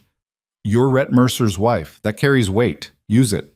The dress fit perfectly, cinched at the waist and falling in soft folds to the floor. Maria had curled Eliza's hair the night before, and now Rosa pinned it up in a style that looked elegant without being fussy. A touch of color on her lips, a bit of powder to hide the sun damage on her cheeks, and Eliza barely recognized the woman looking back at her from the mirror. "See?" Rosa said with satisfaction. "You look like you belong." Eliza didn't feel like she belonged. She felt like a fraud in expensive clothing, playing a part she hadn't rehearsed well enough. But when she came downstairs and saw Rhett waiting in the hall, dressed in a suit that must have been tailored specifically for him, something shifted. He looked different like this, less like a rancher and more like someone who could command a room full of powerful men without saying a word. He saw her and went still. "You look—" He stopped, seeming to reconsider whatever he'd been about to say. "Rosa did good work." "Rosa did all the work. I just stood there." The corner of his mouth twitched. "Still, you look the part." "What part is that?" "Someone worth fighting for." The words hit her unexpectedly, making her chest tight. Before she could respond, Patrick appeared in the doorway, grinning. "The carriage is ready, and might I say, you two clean up remarkably well." They rode to Harrison's place in a carriage Eliza hadn't even known Rhett owned, pulled by 2 horses that looked like they cost more than her father's farm. Patrick drove, which meant Eliza and Rhett were alone in the enclosed space, sitting across from each other in silence. "Nervous?" Rhett asked after a while. "Terrified." "Good. That'll keep you sharp." He leaned forward slightly. "Remember what we talked about. Let me do most of the talking. If someone asks you a direct question, answer honestly but briefly. Don't elaborate unless they push, and if they push too hard, defer to me." "You make it sound like a battle." "It is. Just one fought with words instead of weapons." He held her gaze. "Stay close to me. Don't wander off alone. And if Morgan shows up, which he will, don't engage with him. At all." "You think he'll try something?" "I think he'll try to rattle you, make you uncomfortable. If you react, he wins." The Harrison estate appeared through the trees, and Eliza's breath caught. She'd thought Rhett's place was impressive, but this was on another level entirely. The house was massive, built in a style that belonged back east, not in the mountain territories. Carriages lined the drive, horses tied to posts, people in expensive clothes moving between the main house and what looked like a separate building set up for entertaining. "How rich is this man?" Eliza asked. "Rich enough that he doesn't have to count." Rhett's expression was unreadable. "His father made a fortune in shipping. Harrison multiplied it through railroad contracts and land speculation. He owns half the territory, directly or indirectly." "And he's your friend?" "He's my business partner. That's not the same thing." The carriage stopped, and a man in livery opened the door. Rhett stepped out first, then turned and offered Eliza his hand. She took it, grateful for the steadiness of his grip as she navigated the step down in the unfamiliar dress. People were staring. She could feel their eyes, assessing, judging, calculating. Rhett must have felt her tense because his hand moved to the small of her back, a gesture of possession that was probably meant to be reassuring. It wasn't, but she didn't pull away. They moved through the crowd toward the main house, and Eliza tried to catalog faces, voices, anything that might be useful later. Most people nodded politely to Rhett, their expressions carefully neutral. A few ignored him entirely, which seemed more insulting than outright hostility. And then a man appeared in front of them, tall, silver-haired, with the kind of commanding presence that came from a lifetime of being listened to. "Mercer," he said warmly, "you made it. Harrison." Rhett shook his hand. "Thank you for the invitation." Harrison's eyes moved to Eliza, and his smile widened. "And this must be the bride I've heard so much about." "Eliza, this is James Harrison. Harrison, my wife, Eliza." "Mrs. Mercer." Harrison took her hand and actually bowed over it like they were in some ballroom instead of the mountain frontier. "I must say, Rhett, when I heard you'd gotten married, I assumed it was another wild rumor. I'm delighted to be proven wrong." "We like to keep people guessing," Eliza said, surprised at how steady her voice sounded. Harrison laughed. "I can see why he chose you. Come, both of you. There are people you need to meet." He led them through the crowd, making introductions that Eliza tried desperately to remember. Men who owned mines and lumber operations and cattle empires, women dressed in fashions that must have been shipped from San Francisco or even New York, wearing jewelry that cost more than most people made in a year. Everyone smiled. Everyone was polite. And everyone, Eliza noticed, was watching Rhett with the kind of calculation that made her skin crawl. They were in the middle of a conversation with a couple who owned the largest cattle operation in the territory when Morgan appeared. He looked different than he had at the ranch, cleaned up, dressed well, playing the part of a respectable businessman. But his eyes were the same, cold, calculating, dangerous.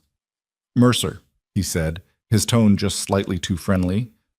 "I was hoping you'd be here." "Morgan," Rhett's voice was flat.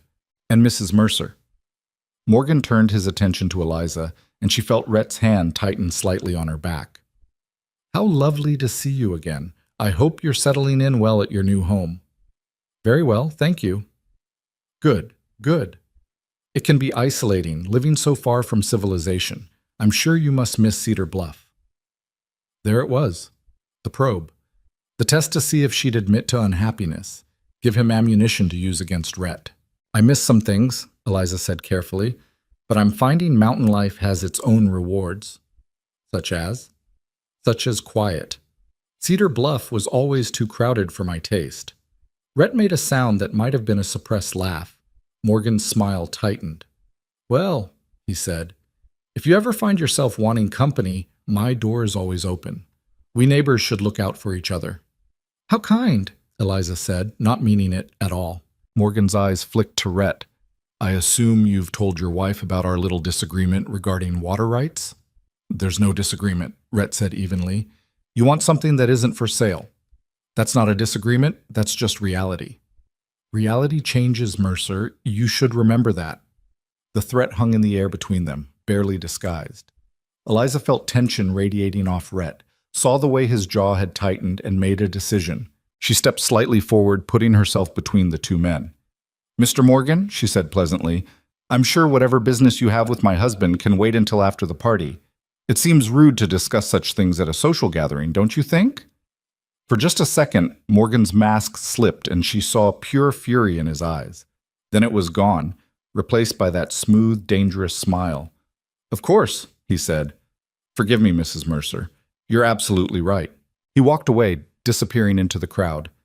Rhett turned to look at Eliza, his expression unreadable. That was either very brave or very stupid, he said quietly.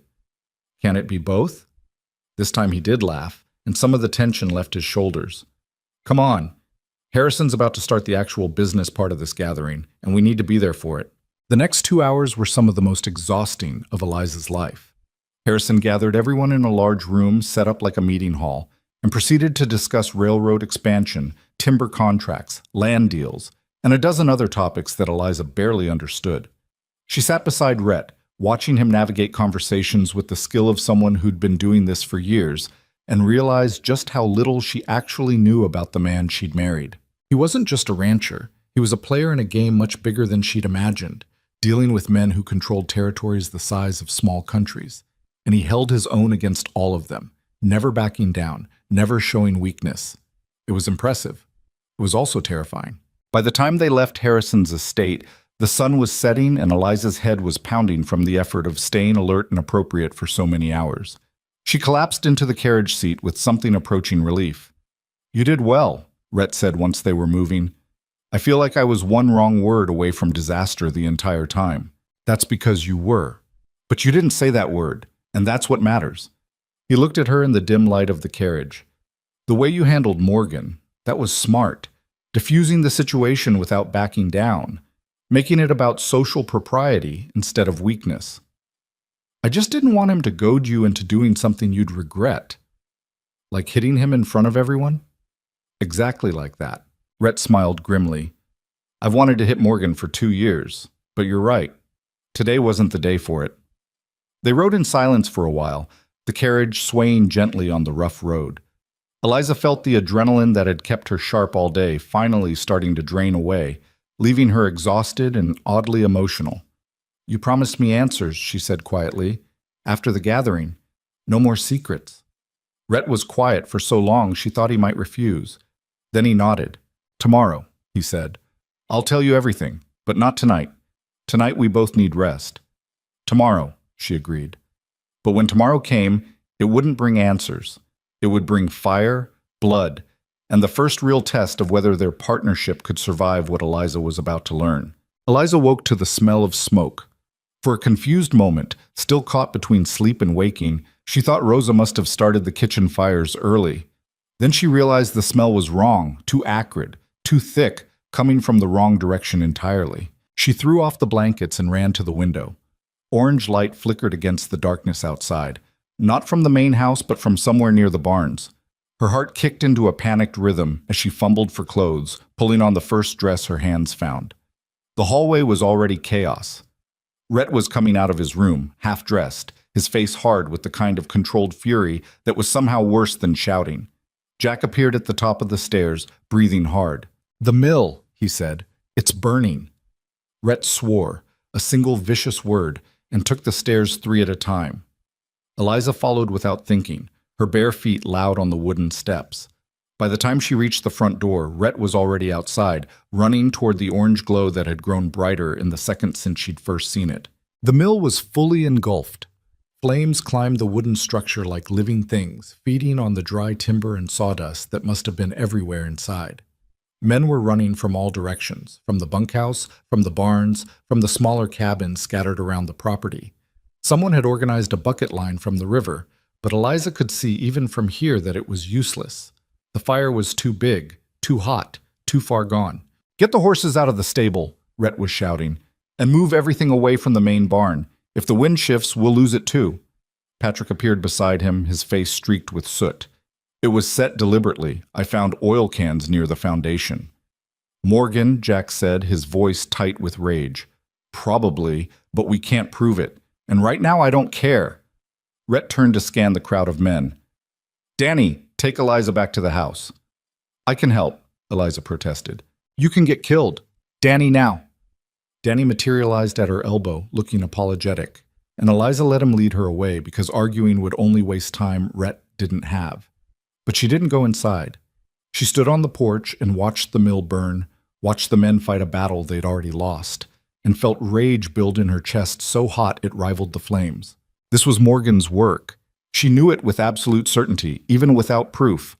This was his answer to Rhett's refusal to sell, his response to seeing them together at Harrison's gathering.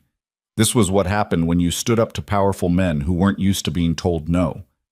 The mill burned for 3 hours before there was nothing left to burn. By the time the sun came up, the structure was just smoking timbers and ash, and every man on the ranch looked like they'd been to war. Rhett stood at the edge of the destruction, his face black with soot, his hands blistered from hauling water. Jack was beside him, and Patrick, and Thomas, all of them staring at what used to be the heart of their timber operation. Eliza approached slowly, carrying water she'd pumped from the kitchen. Rhett took the ladle without looking at her and drank like a man dying of thirst. "How bad?" she asked quietly. "Bad." His voice was hoarse from smoke. "That mill was worth $20,000, minimum. The lumber inside, another $5. The contracts I can't fill now because I don't have a working mill." He stopped, his jaw working. "I'll have to rebuild. But that takes time and money, and Morgan knows it. He's betting this will force me to sell while I'm weak." "Will it?" He looked at her then, and she saw something dangerous in his eyes. "No, but it'll hurt like hell while I figure out how not to." Rosa appeared with food for the men, and Eliza helped distribute it, moving through the exhausted workers with bread and cold meat and whatever else they could pull together quickly. The men thanked her with tired voices, and she realized with a strange jolt that they saw her as one of them now, not the boss's wife, just another person trying to survive Morgan's vendetta. It should have felt good.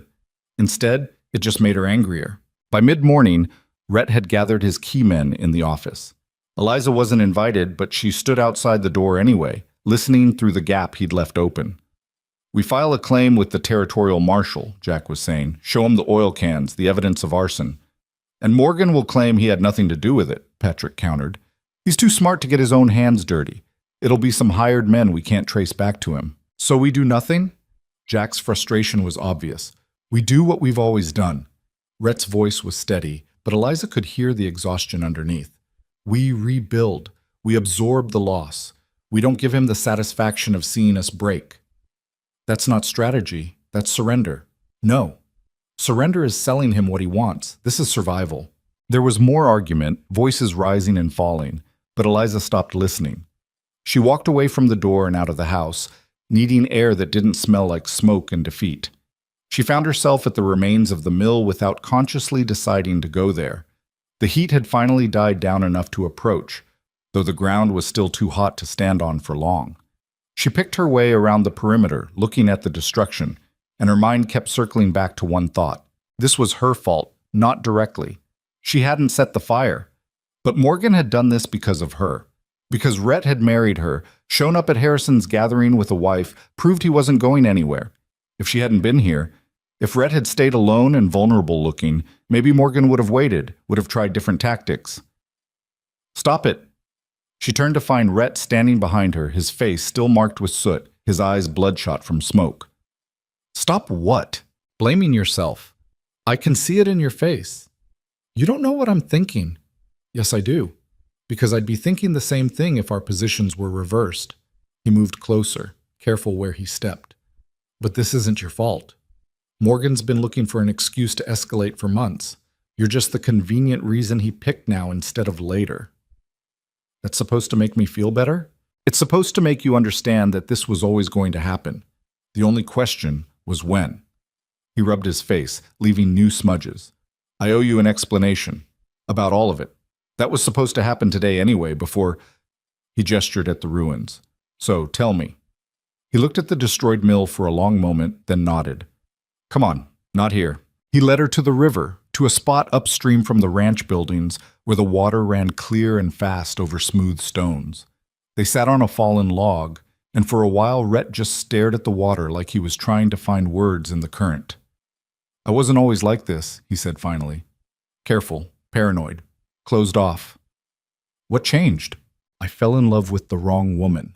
He said it flatly, like he was reciting facts that no longer had the power to hurt him. "Her name was Catherine.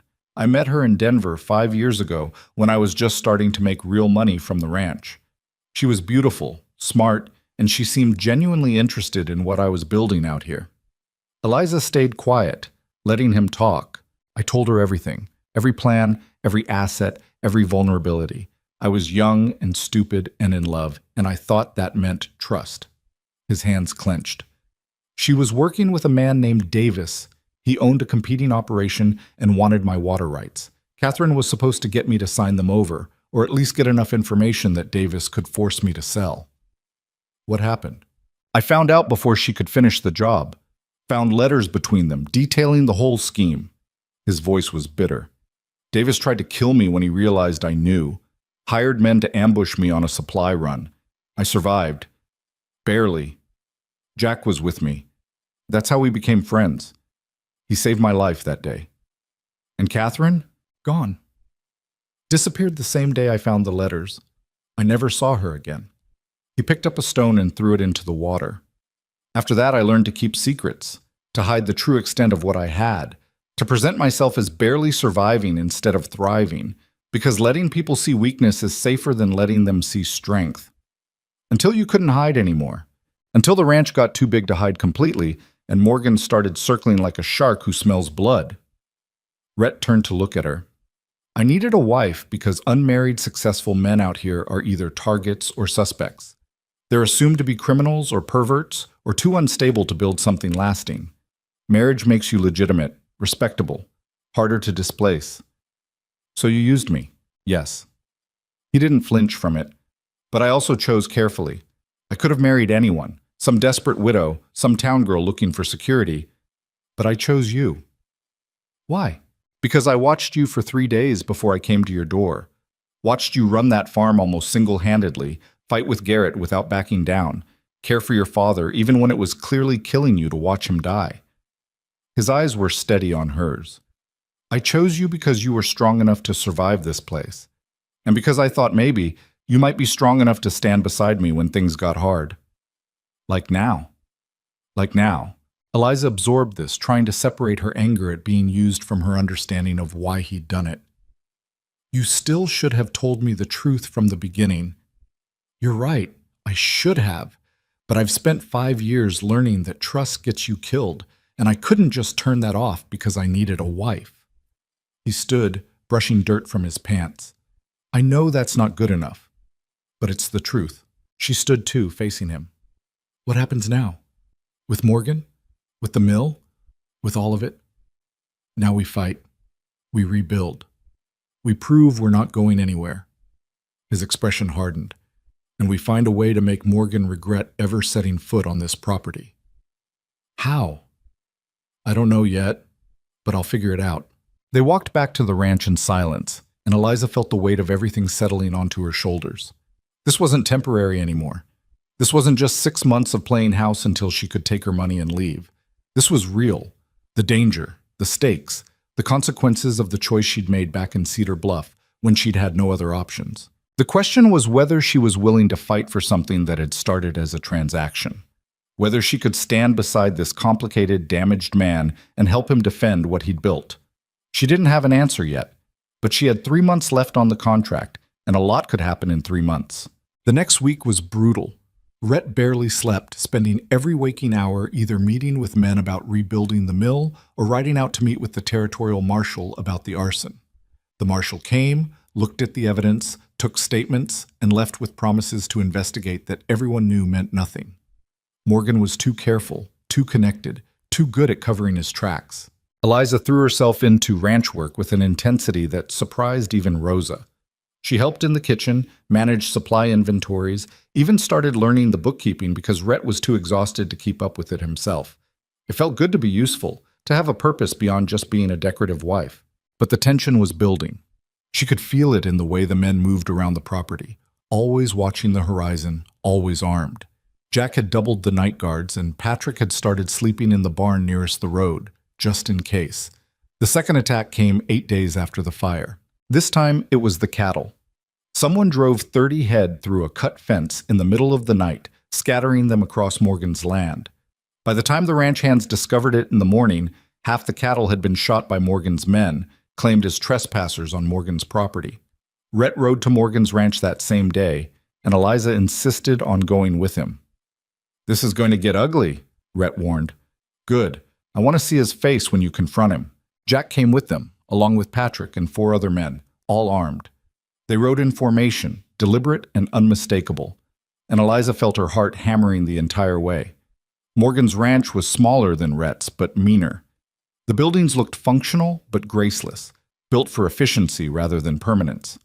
Men watched them approach from the barns and corrals, hands near weapons, faces hostile. Morgan himself came out onto the porch of his main house, coffee cup in hand, looking for all the world like he'd been expecting them. "Mercer," he called, "what brings you to my humble property?" Rhett dismounted but stayed near his horse. "You know exactly what brings me here. You cut my fence and drove my cattle onto your land so you could claim justification for shooting them. I shot trespassing cattle that were destroying my grazing land. That's well within my rights, after you drove them here yourself." Morgan's smile was cold. "That's quite an accusation. You have proof?" "We found the cut fence, fresh cuts, done with wire snips, not worn through."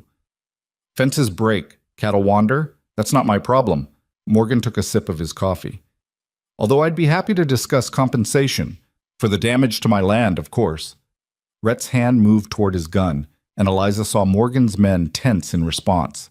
Jack put a hand on Rhett's shoulder, a silent warning.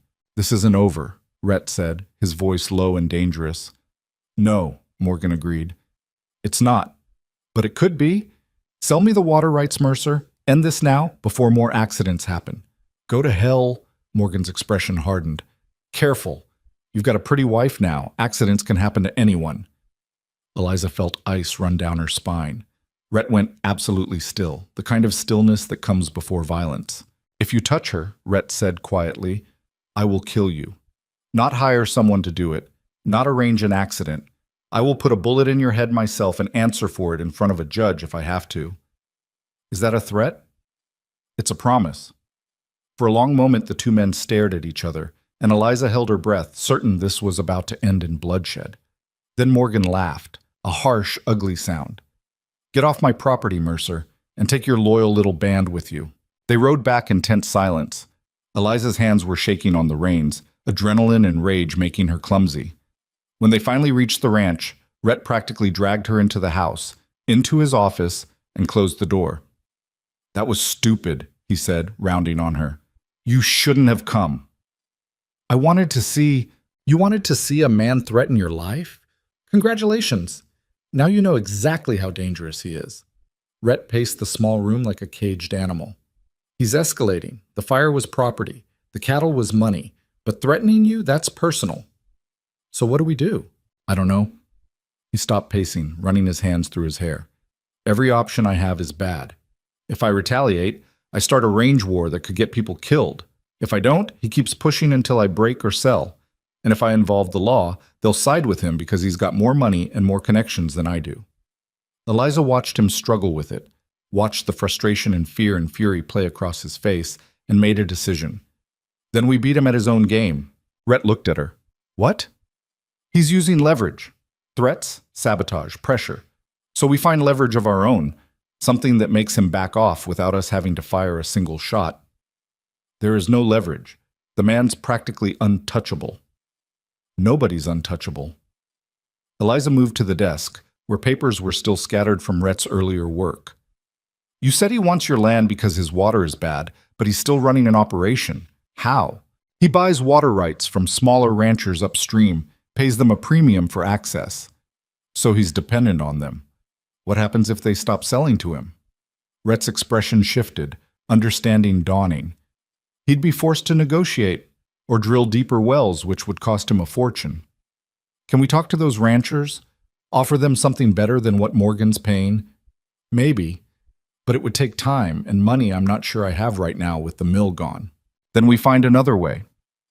Eliza started sorting through papers, looking for something, anything that might be useful. There has to be something, some weakness, some vulnerability. "Wait." Rhett moved to a filing cabinet in the corner, pulling out a folder. "Harrison mentioned something at the gathering about Morgan's railroad contracts. They're contingent on him delivering lumber by certain dates." So if he can't deliver, he loses the contracts. And he can't deliver without a functioning mill." Rhett's eyes met hers. "Morgan's mill is older than mine was. Less efficient. If something were to happen to it—" "No." Eliza's voice was sharp. "We're not burning down his mill. That makes us just as bad as he is. I wasn't going to suggest arson, but there are other ways to disrupt production. Legitimate ways." He started pulling more papers, his mind clearly racing. Labor disputes, equipment failures, timber supply issues. Any one of those could slow him down enough to jeopardize his contracts. Can you do that without it being traced back to you? Harrison can. He's got connections everywhere, and he's been looking for a reason to put pressure on Morgan. The man's been undercutting his railroad prices for months. Rhett looked at the papers in his hands, then at Eliza. This could work. It's not immediate, but it could actually work. Then do it. He moved toward her, and for a moment she thought he might actually hug her. Instead, he just stood close, his expression more open than she'd ever seen it. Thank you, he said quietly, for not running, for staying, for trying to help instead of just surviving. I'm still angry with you, she said, for lying, for using me, for all of it. I know. But I'm angrier at Morgan, and I'll be damned if I let him win. Something like relief crossed Rhett's face. Partners? She considered it, considered everything that word meant. The risk, the commitment, the acknowledgement that this was more than just a transaction now. Partners, she agreed. The plan took 2 weeks to set in motion. Rhett rode to Harrison's estate and spent 3 days in meetings that Eliza wasn't privy to. When he came back, he looked exhausted but cautiously optimistic. Harrison's in, he said. He's going to start pressuring Morgan's labor suppliers. Nothing illegal, just business leverage. Make it harder for Morgan to get the workers he needs to meet his contracts. Will it work? Maybe. Probably. Harrison's got more power than Morgan in some circles. Rhett sat heavily in the chair across from her. But it'll take time, weeks, maybe months, and Morgan's not going to just sit back and let it happen. So we prepare for retaliation. We prepare for war. Jack increased security even further. Every man on the ranch was armed at all times. Guards patrolled the property in shifts, day and night. Rhett had new locks installed on all the buildings and kept a rifle by the door of his bedroom. Eliza started carrying a pistol, a small revolver that Rhett taught her to use, making her practice until she could draw and fire in seconds. It felt strange at first, the weight of it in her pocket, the knowledge that she might actually have to use it. But she got used to it, the same way she'd gotten used to everything else in this new life. 2 weeks after Harrison started his campaign, Morgan struck back. It happened on a supply run. Patrick had taken 3 men to town for equipment they needed for the mill reconstruction. They were ambushed on the way back, 5 miles from the ranch. The attackers were masked, but their intent was clear. They wanted blood. Patrick took a bullet in the shoulder. One of the other men, a quiet worker named James, was killed outright. The remaining 2 fought back hard enough to drive the attackers off, but by the time they limped back to the ranch, Patrick was unconscious from blood loss, and James was wrapped in a blanket in the back of the wagon. Eliza was in the kitchen when she heard the shouting. She ran outside to find organized chaos, men carrying Patrick to the house, others standing around the wagon with James's body, faces hard with rage and grief. Rhett was already there, helping to get Patrick inside.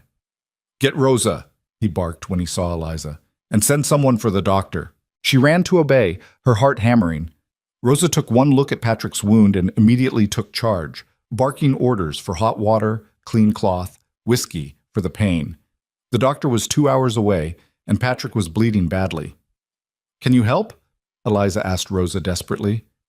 "I can try, but I'm not a doctor."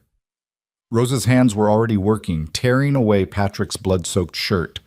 "Maria, get me the needle and thread from my sewing kit. Eliza, hold him down."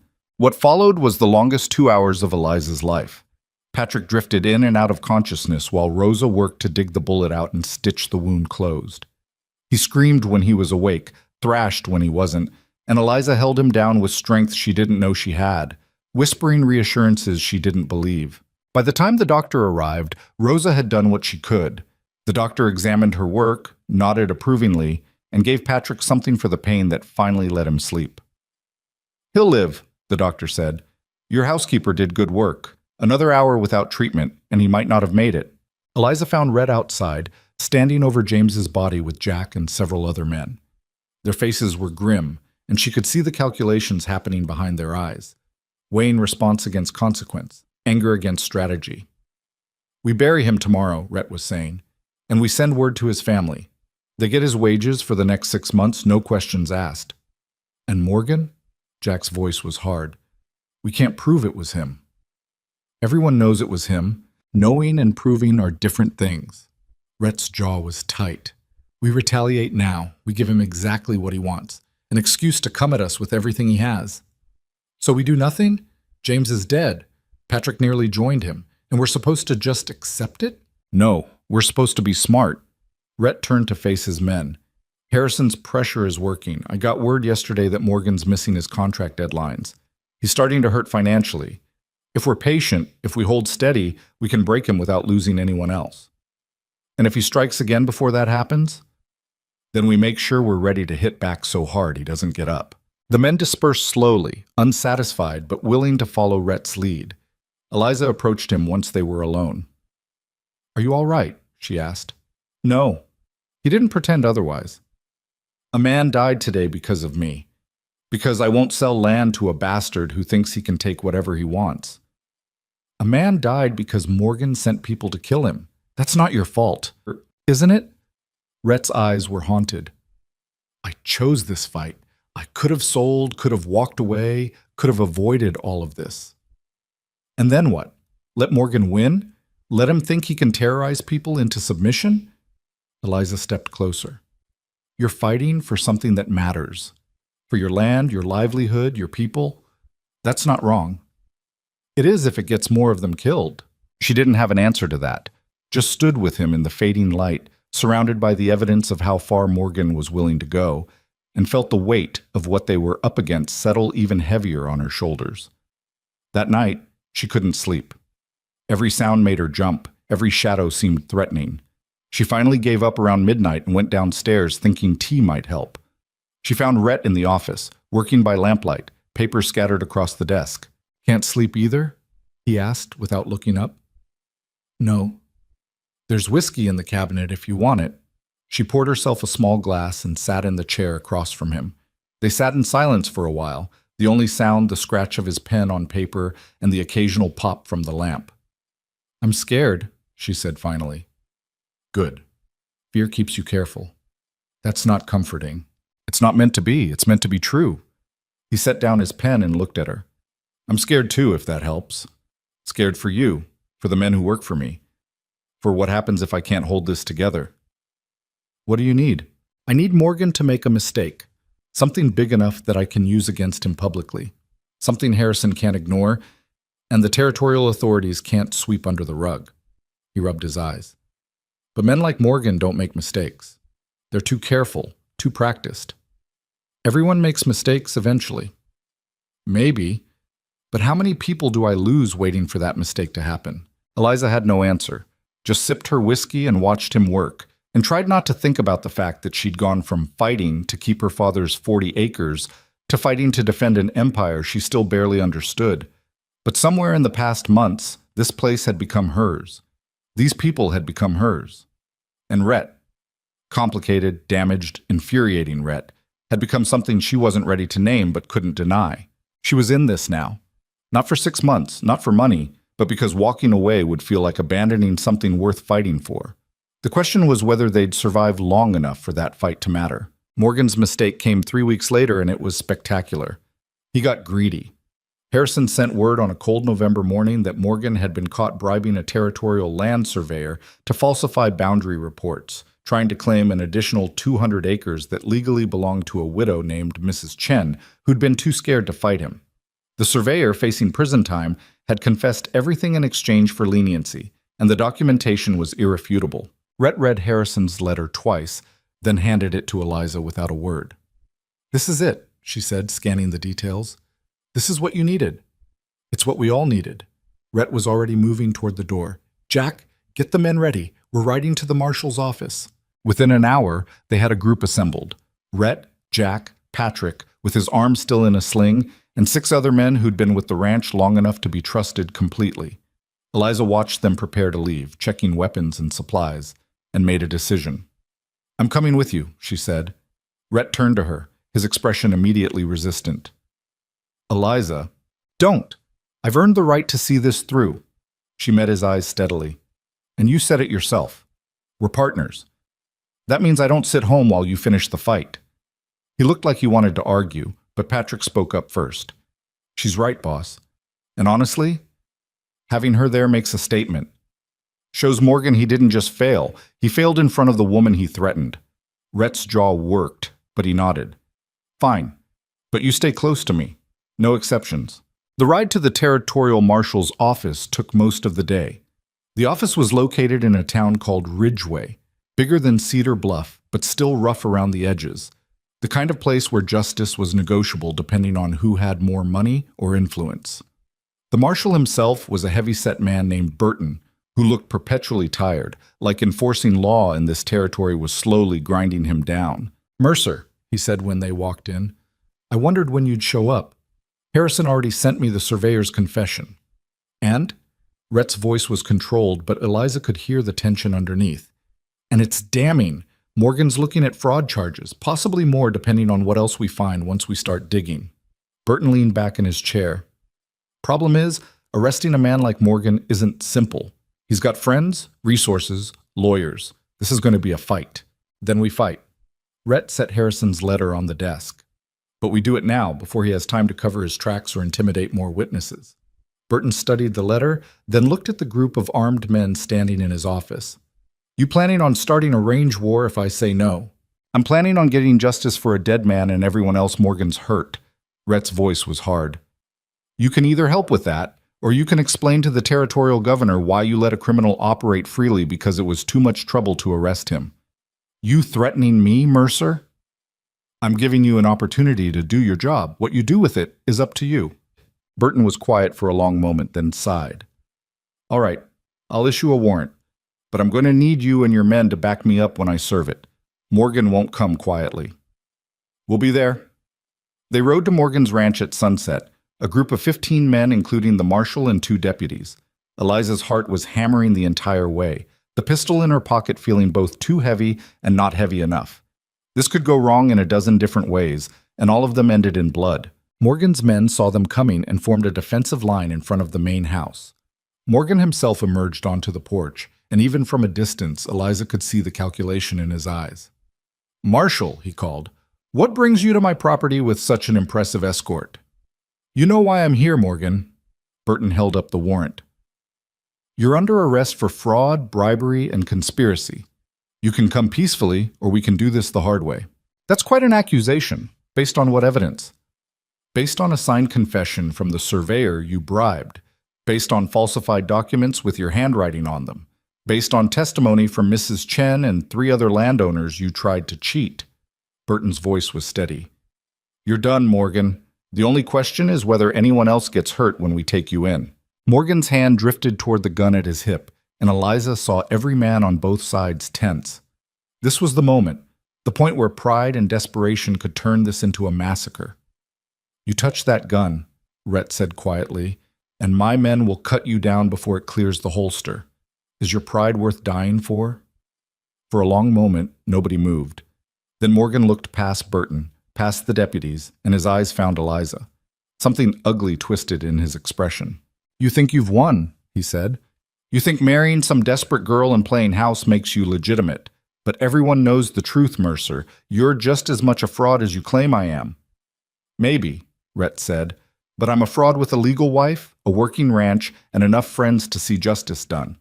What do you have?" Morgan's face went purple with rage. His hand actually started to move toward his gun, and Eliza's fingers found the pistol in her pocket, her body acting on instinct and training. But before anyone could draw, one of Morgan's own men stepped forward.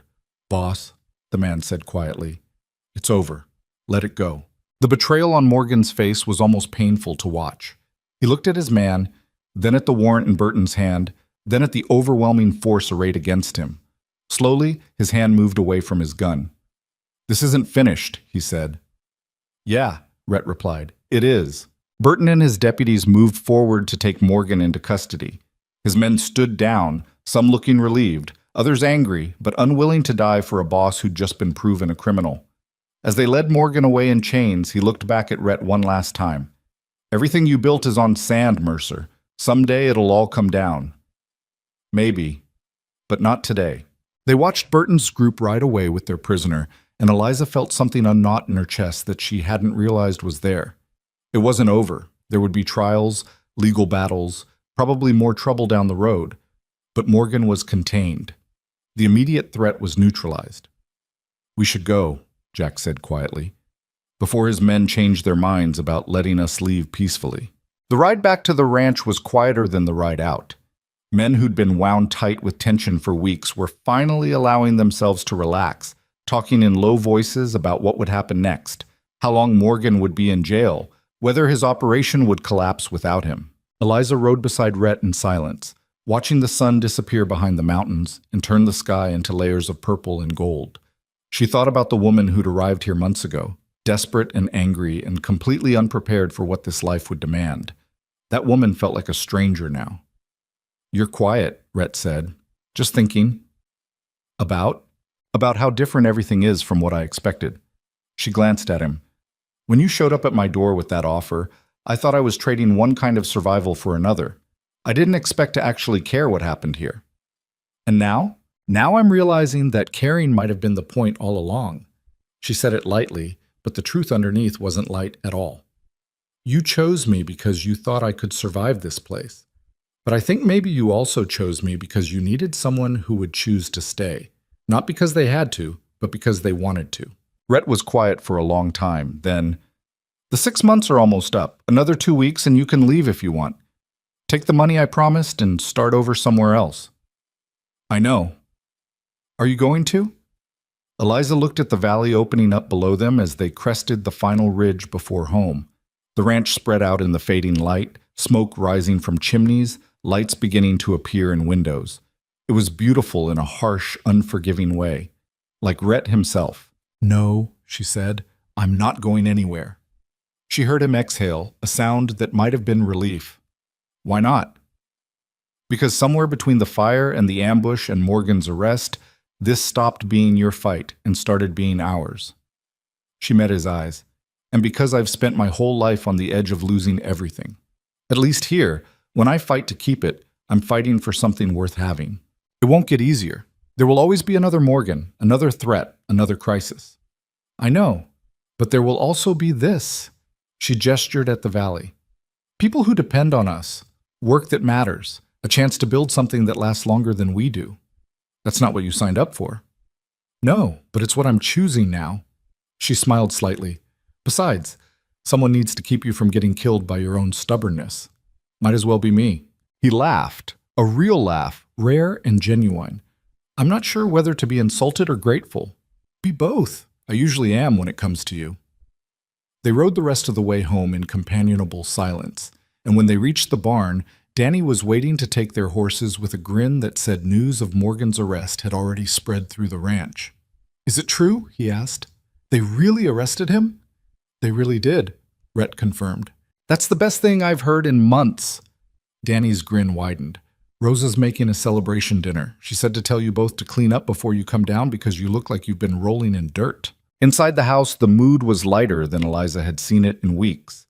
Men were actually smiling, talking without constantly watching the windows, letting their guard down for the first time since the mill burned. Rosa had indeed made a feast: roasted chicken, fresh bread, vegetables from the root cellar, even a pie made with the last of the preserved apples. They ate together, all of them, crowding into the dining room and spilling over into the hallway because there wasn't enough space at the table for everyone. Patrick told the story of Morgan's arrest with embellishments that made it sound more dramatic than it had been, and everyone listened like it was the best entertainment they'd had in years. Eliza sat beside Rhett and watched the people around her, these rough, tough men who'd worked themselves half to death to keep this ranch running, who'd risked their lives fighting Morgan's sabotage, who treated her with respect she'd never quite felt she'd earned. And she realized this was what Rhett had been protecting all along. Not just land or money or water rights, but this: community, family, home. Later, after the celebration had wound down and most of the men had gone to their bunks, Eliza found herself on the porch with Rhett, both of them too wired from the day's events to sleep. "I got another letter from Mrs. Patterson yesterday," she said. "My father's doing better. Well enough that the doctor thinks he might actually recover. Not completely, but enough to have years instead of months." "That's good news." "It is." She paused. "He asked when I was coming home." "What did you tell him?" "That I'm home." The words felt right in a way she hadn't expected. Cedar Bluff was where I grew up, but this is where I chose to be. Rhett turned to look at her, his expression serious. I need to tell you something. What? When I married you, I told myself it was purely practical, that I just needed the legitimacy of a wife, nothing more. That after 6 months, if you wanted to leave, I'd let you go without a second thought. He leaned against the porch railing. But that was a lie. Not to you, to myself. Eliza's heart started beating faster. Rhett, let me finish. He ran a hand through his hair. Somewhere in the past few months, this stopped being a business arrangement for me. Watching you learn to ride, learn to shoot, stand up to Morgan at Harrison's gathering, refuse to back down when things got dangerous. He stopped, seeming to search for words. You're the strongest person I've ever met, Eliza. And I don't want you to stay just because you feel obligated or because you think this place needs you. I want you to stay because you want to be here, with me. She stepped closer to him, her hand finding his. I do want to be here, but I need to know something first. What? When you look at me, do you see Catherine? Some echo of the woman who betrayed you? Because I can't build a life with someone who's always waiting for me to prove I'm trustworthy. No? His grip on her hand tightened. I see someone who had every reason to hate me for deceiving her, but chose to stand beside me anyway. I see someone who could have walked away a dozen times, but stayed because it mattered. I see the woman I should have been honest with from the beginning, and I'm asking if there's any chance you can forgive me for not being that smart. Eliza looked at this complicated man who'd offered her survival when she had nothing and somehow given her a life worth fighting for. He wasn't perfect. Neither was she.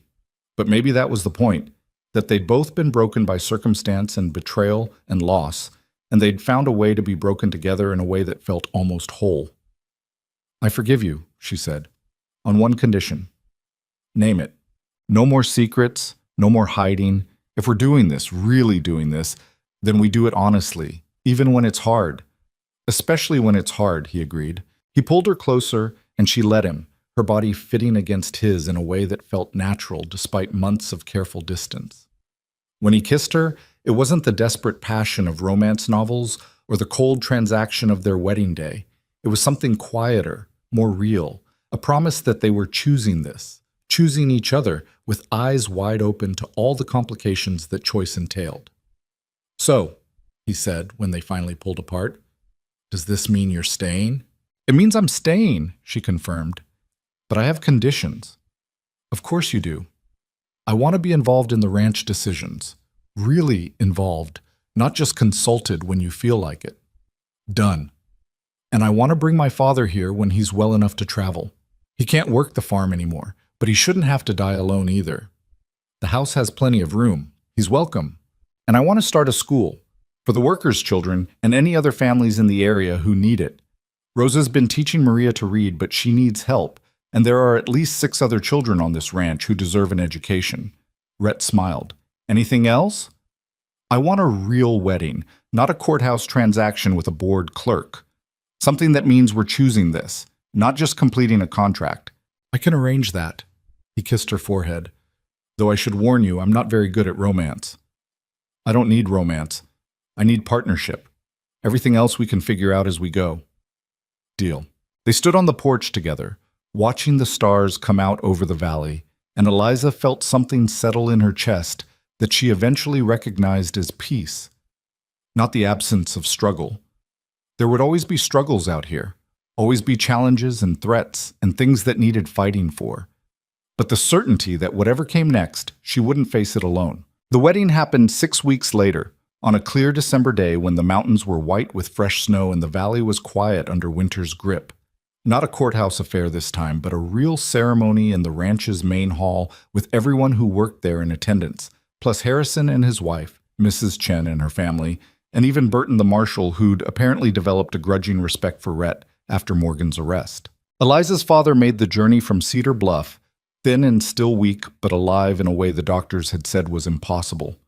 He walked her down the makeshift aisle, his hand trembling on her arm, and when he handed her to Rhett, there were tears in his eyes that had nothing to do with sorrow. You take care of my girl, he told Rhett. I will. And she'll take care of me right back. Thomas laughed. Yeah, I figured that part out already. The ceremony itself was simple. No flowery speeches or grand declarations, just honest promises made in front of people who mattered. Rosa cried. Maria played a fiddle that was only slightly out of tune. Patrick gave a toast that was equal parts heartfelt and inappropriate, making everyone laugh. And when Rhett kissed his bride for the second time, the first time really, as a real husband and not just a legal one, Eliza felt the last piece of her old life fall away. She wasn't the desperate girl from Cedar Bluff anymore. She was Eliza Mercer, partner in an empire built on stubbornness and survival, wife to a man who'd seen her at her worst and chosen her anyway. The celebration lasted well into the night, but eventually the guests dispersed and the ranch settled into quiet. Eliza and Rhett stood in what was now truly their bedroom, the awkwardness of their first months replaced by an understanding that had been built through fire and crisis, and the slow, painful work of learning to trust. No regrets? Rhett asked. None. You? Just that I didn't tell you the truth from the beginning. Could have saved us both a lot of anger. Maybe. But maybe we needed the anger to get here. She moved to the window, looking out at the snow-covered valley. Everything worth having requires some kind of fight. This was ours. He came to stand beside her, his hand finding hers in the darkness. Thank you. For what? For seeing what this place could be. For fighting for it when you had no reason to. For choosing to stay when leaving would have been easier. He paused. For being exactly as strong as I hoped you'd be, and nothing like what I expected. I could say the same about you. They stood together in comfortable silence, and Eliza thought about the journey that had brought her here. From her father's failing farm to this empire in the mountains, from desperation to choice, from survival to something that felt startlingly like happiness. It hadn't been smooth or easy or anything close to perfect, but it had been real, and that mattered more than perfection ever could. Over the following months, the ranch continued to evolve. The new mill was completed in March, bigger and more efficient than the one Morgan had burned. The school opened in April with 6 students and Eliza as the primary teacher, though she recruited Thomas to help with mathematics and Rosa to teach sewing and practical skills. Morgan was convicted and sentenced to 5 years in territorial prison, his ranch sold to cover his debts. Several of his workers came to Rhett looking for employment, and he hired the ones who seemed honest. Harrison's railroad contracts continued to grow, and Rhett's timber operation with them. The ranch prospered in a way that felt almost unreal after so much struggle, but Eliza had learned by now that prosperity was just as much work as survival. It just came with different problems. Thomas Rowan moved to the ranch permanently in late spring, taking over a small cabin on the eastern edge of the property where he could watch the sunrise and tend a garden that gave him purpose without demanding more strength than he had. He walked with a cane now, and his cough never fully went away. But he was alive and relatively content, surrounded by people who treated him with respect instead of pity. You did well for yourself, girl, he told Eliza one evening as they sat on his porch watching the sunset. We both did, Papa. You taught me how to fight for what matters. I just applied those lessons to a bigger battlefield. Your mother would be proud. I know I am. By summer, the ranch had expanded again, not through conquest or acquisition, but through careful partnerships with smaller operations that needed support and were willing to collaborate rather than compete. Eliza found she had a gift for negotiation, for finding solutions that benefited everyone involved instead of just demanding surrender. You're better at this than I am, Rhett admitted one night after she'd successfully brokered a deal that had been stalled for weeks. I'm better at talking to people. You're better at intimidating them into compliance. She grinned. Between the two of us, we're almost competent. Almost. Let's not get cocky. The following spring brought news that changed everything again, though this time in a way that felt like possibility rather than threat. Eliza was pregnant. She told Rhett on a morning when the valley was green with new growth and the air smelled like rain and pine. He stared at her for a long moment, his expression cycling through shock, fear, and finally settling on something that looked like wonder. You're sure? He asked. The doctor's sure. I'm sure. Rosa's sure, and she's been sure for 3 weeks before I was willing to believe it. We're having a baby. We're having a baby, she confirmed. He pulled her into his arms, and she felt him shaking slightly. I have no idea how to be a father. Good thing you've got 9 months to figure it out, and I have no idea how to be a mother, so we'll be incompetent together. Our specialty. The baby came in December. a daughter with Rhett's dark hair and Eliza's stubborn chin, born during a snowstorm that isolated the ranch for 3 days. Rosa and the doctor delivered her while Rhett paced holes in the floor downstairs, and when Eliza finally held her daughter for the first time, she understood in a way she never had before what it meant to build something that would outlast her. They named her Catherine Rose. Rose for Rosa, who'd helped bring her into the world, and Catherine because Rhett insisted on reclaiming that name from his past and giving it new meaning. Eliza agreed because she understood that sometimes you had to take the things that hurt you and transform them into something worth keeping. The ranch continued to grow. The daughter grew with it, learning to walk in the shadow of mountains, learning to ride before she could write her name, learning from both parents that strength came in many forms, and survival was a skill worth mastering. And through it all, Eliza and Rhett built something that neither of them could have built alone. Not an empire exactly, though it looked like one from the outside. What they built was smaller and more precious than that. They built a home, a family, a life that had started in desperation and evolved into choice, that had been forged in conflict and tempered by compromise, that was messy and complicated and real in all the ways that mattered. Years later, when their daughter asked how they'd met, Eliza told her the truth, that it had started as a transaction between two desperate people, that her father had lied and her mother had been angry, that they'd fought more than they'd agreed in those early months. But she also told her daughter that the best things in life were rarely simple or easy, that sometimes survival and love looked exactly the same, and that choosing to stay was often braver than choosing to run. The world will try to make you choose between strength and kindness, Eliza told her, between protecting yourself and trusting others, between survival and happiness. But those aren't real choices. You can be all of those things at once. You just have to be willing to fight for it. Like you and Papa did?